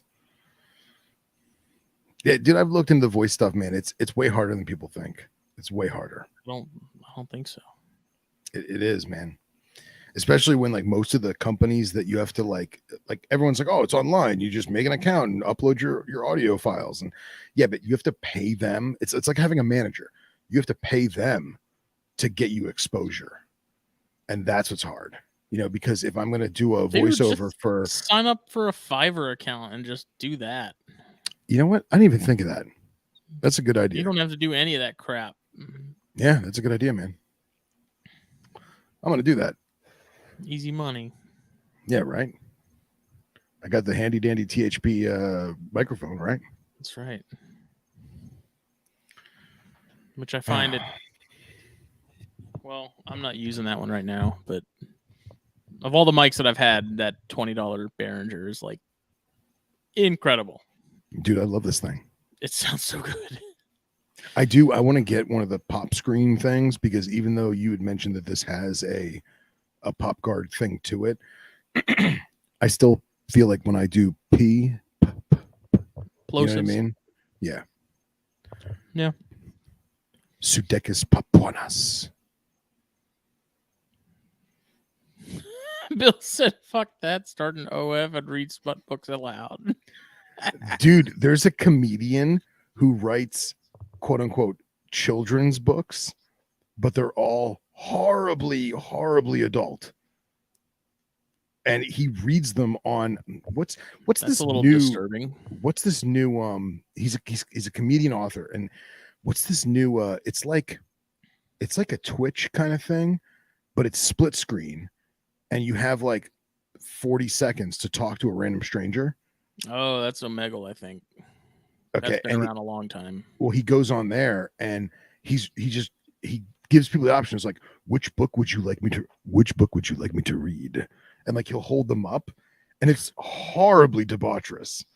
Like really, really bad, but it's hilarious. There was some episode of Impractical Jokers where one of the pranks was like if they lost, the final like punishment was they had to read to a room full of children, but they gave him some book about some like caterpillar who like comes home to find his wife cheating on him, and then she like ends up being like a prostitute or something, and the guy loses his job. Like just horrible.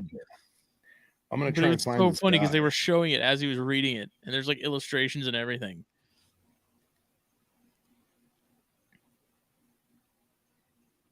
I'm gonna find this guy real quick. He comes home, finds his wife cheating or something, and then he like becomes an alcoholic or something and quits his job or loses his job, and it's just this downward spiral of a children's book.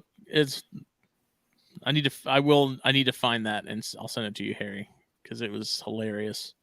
Because he didn't know what the book was until he started reading it. Oh, jeez. There's a room full of like second graders.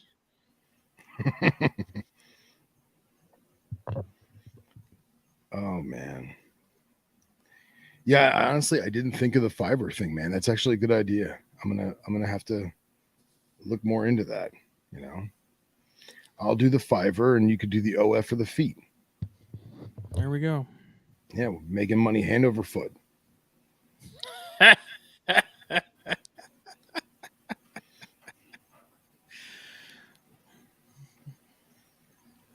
Oh man.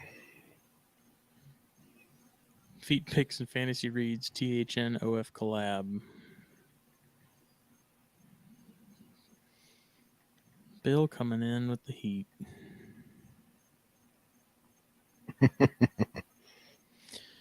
Patrick said he was one of the first to order from Nick, and his still hasn't come in.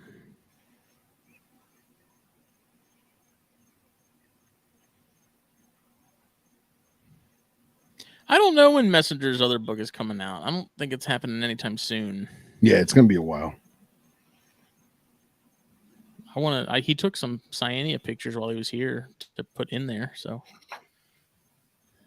yeah, I talked to him recently about some Dinochytrodon stuff, and we went into some of the other Asian species of venomous that I used to keep. And I wish I had better pictures, man. I wish I had better pictures. Just because back when I was keeping all the Asiatic venomous stuff, I was using like an LG flip phone. It just wasn't conducive, you know. So, did you ever keep Uvophis or any of the odd stuff? Couldn't afford them.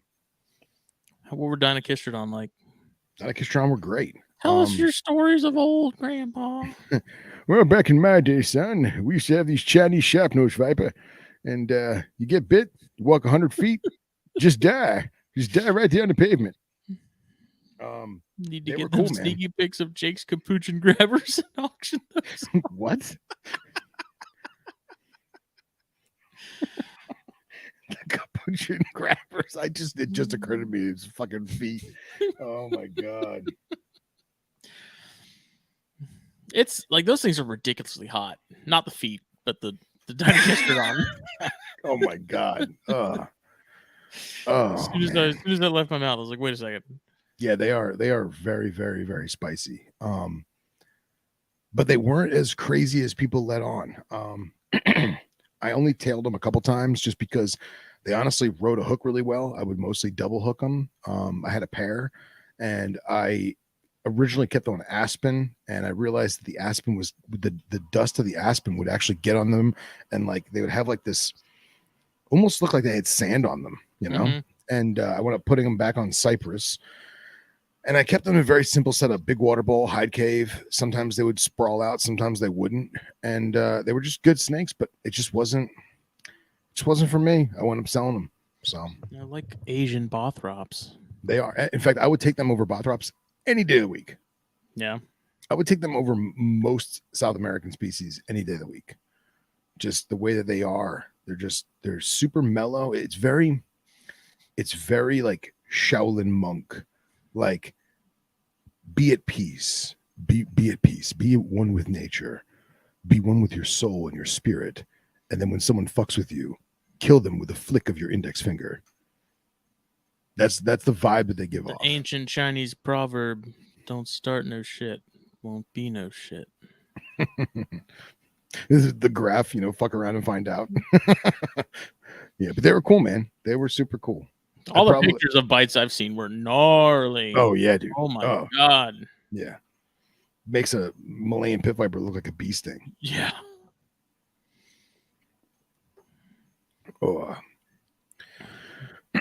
Well, sir. How do I convince my wife to let me get a squam? I think you need to let your daughter get a little bit older. And not the answer I was wanting, Phil. And in time, when your daughter gets a little bit older, maybe a year or so, you're going to set up a really, really nice palmetto head enclosure with the sandy soil and some palm fronds, little rock water dish, some pine needles in there. What? And you're going to set that up, and you're not going to put anything in it. And she's going to ask, she's going to say, "Hey, what's in that cage? That looks really pretty." And you go, "Oh, that's my natural pine scrub habitat." "Well, what species is that for?" "It's for the pygmy rattlesnake that me and Ellie are going to find and catch." And she's going to go, "What? They don't live here." "Yes, they do. They don't. There are no pygmies on Ladies Island. You don't go on Ladies Island. There's none around here either. You drive 2 hours west and find them." Oh my god. Or you say, "Phil, send me one." I was so close to getting her on board with pygmies. And that's the thing is, so close. You set the cage up. You set the cage up. You make it look as pretty as you can, naturalistic, right? Maybe even get like a nice Cloud Forest venom, anti-venom label, courtesy of Phil Wolf. And you set it up and make it look cool, right? And just give it time. Don't even say anything. And she'll ask. She'll be like, "What's that?" Like, "That's for the pygmy that me and Ellie are going to catch." A little father-daughter bonding. See, the problem with that is then she's going to go to school and tell all her friends and her teachers that I have a rattlesnake. Tell her not to. Tell her it's between you guys, and it's no one else's business. It's a 9-year-old. That's what you do. You have to educate them like that. You do. She already tells all her friends how I have all these snakes, and that's fine. I think her teacher thinks I'm a serial killer. Yeah. Oh well, none of their business. I don't know. I'll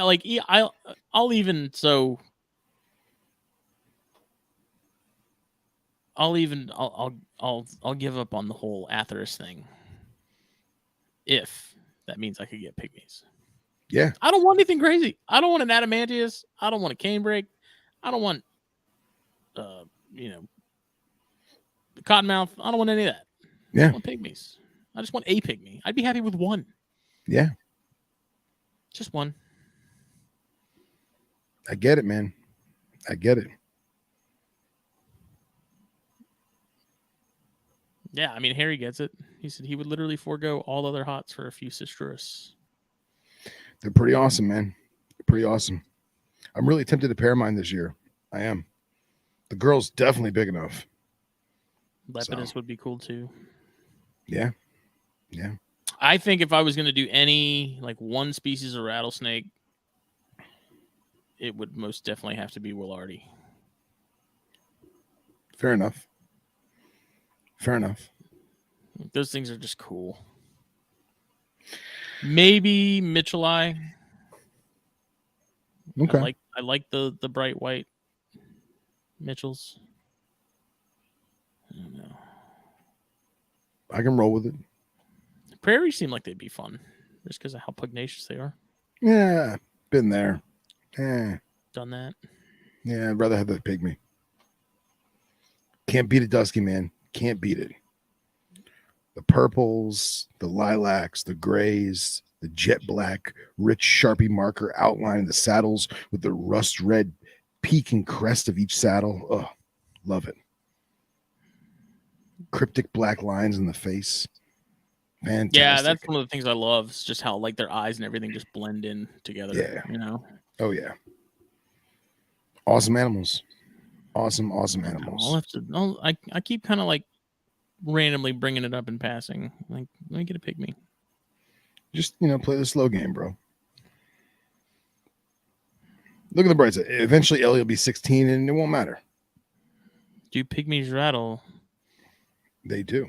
They do, but it sounds like some of them actually make a noise, and some just don't have any rattles to make noise at all. Like, well, I think the problem too is that even if they have a good sized rattle, it gets drowned out with other noises, like just like even the wind, man. Like the wind through the grass, it will drown out that rattle. I'm actually trying to find a video pointless. of it. It's not pointless. It's there. It's just we're so big and far away that we don't really hear it loudly. Bill said you're married. That is the slow game.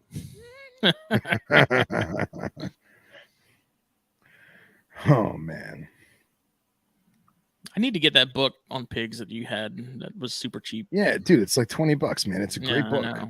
Great book. See, that gives me hope that I could write a book on bears. Yeah, absolutely. It would be much. It would be bigger than that. It would. It'd be one page, and it would say they're awesome. That's all you need to know. And then a link to my morph market.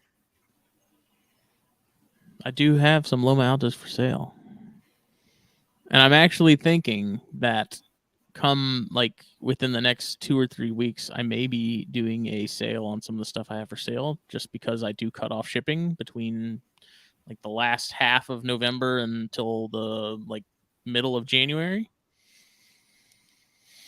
Yeah, that's just, oh my God, just dude, ridiculous. That's a wild one. That's all I want. That I did not touch or clean that animal. That's right on the road. Just straight chilling. I need to come down there like next spring or something, and just to see them and the other cool things that are down there. Yeah, man. Whenever you want. That's not even the one I was trying to find a picture of. That's just one that me and Anna Maria found one night. Hold on. Trying to find the one I have upstairs. That's just the screamer. Yeah, it's just a war of attrition. Like Sean said it best. He said sooner or later she'll say yes. Just break her down slowly. It's a bargaining chip. Like she's always looking at like sectionals and stuff and furniture, and I'm like, hey, you want a new couch? I want a pygmy. This could be very easy or it could be very difficult. Yeah, one's really expensive, one's super cheap. And it ain't the couch. Her thing is, I don't think it's necessarily her having an issue with me having them. It's she's seen how crazy it gets with the corns that she's like, that's what stopped it the first time. Is she was so close, but then she was like, no, because if I say yes, one will turn into 15, and it like you can't just have one. She's like, I give you an inch, you take a mile, and I was like, yes and no. Yeah, but you had venomous stuff before, and you had one animal, and you were fine, and you got rid of that one, and you got one more. You know what I mean? Yeah. That was when I was not living together. Still, I think you have more self-control than you think. I mean, I definitely don't want a ton of venomous. Like I said, a pygmy in a cool setup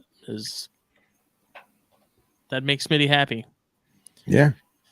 It make a lot of people happy, man. But if I was to do that, I'd totally go and take pictures of like the pine forest and stuff and recreate that. Yeah. In an exo, like get a old piece of palm or something and like pine, or not pine bark, but like palmetto. Yeah. fronds and things like that, and just do it right. Nice sandy soil mix. It's the way to do it, man. It's the way to do it. It's how I have mine set up.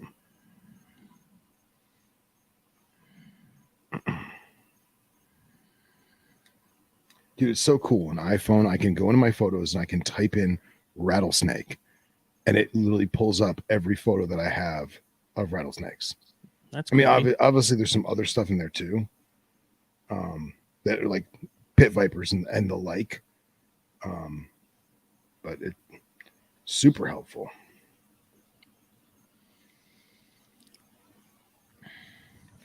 What's funny is I have all these photos of the same pygmy.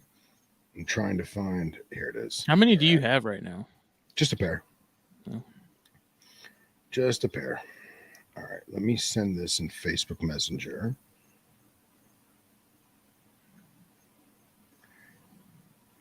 All right. Yeah, I don't know if it's just because I'm so close, like on the coast, that maybe they're just not nearly as common. Like I have to go a little more inland. Like they're more of a not an upstate, but like that sort of Midland, Probably. Piedmont kind of thing. Just call it a southern hognose and tell the kids. There we go. That's a horrible idea. Southern hognose would get me in more trouble than a venomous would, at least with DNR. Yeah. That would that's another one I'm convinced just doesn't exist. Southern hognoses. I don't think they're real. And actually, while I was looking for Diamondbacks the other day, I saw that lone racer. Right. And the more I thought about it as I walked, I am now convinced that those are not real either. They are little surveillance drones that the government uses to watch our every move. Because you think about it, anywhere you go, there's a racer. So they're probably like little cameras in those little heads and the giant eyes. And they're not actually a snake. They look like a snake and they move fast because they're like nuclear powered. Oh, sure. And Cold fusion. They periscope for a reason. And it's the government watching everything everywhere. Well, this is my girl, and this picture is like Phil does like Carolina red pygmies. I do. I want to find them one day on my own. This is my girl. This picture's old. This picture's almost a year, if not older. And she's double that, if not triple that size now. Yeah. But I mean, dude, like that black face. Man, you remember that episode of Crocodile Hunter where he was on that Air Force base? I think it was Eglin. Oh, of course. He found the little tiny baby pig. Oh yeah, incredible, absolutely incredible. That's just so neat. Yeah. The thing about those that I just find so fascinating is how we can have those, and then we can have things like adamantius, and they're related. Yeah, and dude, that's what that pygmy book was saying, is that almost it's believed that all croats evolved from the dusky, which is wild. Yeah, it's wild. I can't imagine. It would make more sense to me as a layman that pygmies, or specifically the dusky, were bigger and shrunk down, opposed to everything else just getting bigger. Right. I mean, I don't know. I don't know. It's fascinating. So, but we are at the 2-hour mark. My laptop is literally going to shut down in like 40 seconds. So, is there anything else you would touch base on tonight? This show was brought to you by BlackBoxCages.com. Check them out. Get you a rat, get you a cage. Their stuff's all the rage. And Puget Sound Pythons, Facebook and Instagram, I believe Morph Market. Hit them up. They were doing some vending. Yeah, great table. The expos up there. Yeah, great booth.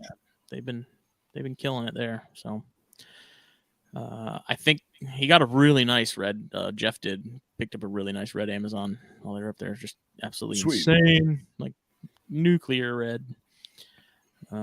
So if you go and follow him on Instagram, you can see those very things. So other than that, we'll be back Thursday for the usual. And I really need to talk to Chris about figuring out what we're going to do this Corn Stars episode, because the more I think about it, the more freaking pumped I get. with the 2023 draft, Cornstars draft. Love it. I already made like a logo for it and everything. Like it's getting real. That's cool, man. That's cool. So I made it match like the MLB logo. Nice. Yeah. So that's awesome. Yeah. So thank you, everybody. If you want a shirt, hit me up. If you want a shirt, hit me up. Instagram or Facebook, palmettocoastexotics. And that's about it for me. Yeah. And I may or may not be recording some international action on Wednesday to be released hopefully this weekend on Venom Exchange Radio. Yeah. It'll be probably our last show for a while, maybe even until even into the new year. But it's going to be a good one. So nice. Very good. Looking forward to it. All right. All right. Thanks, y'all. Bye.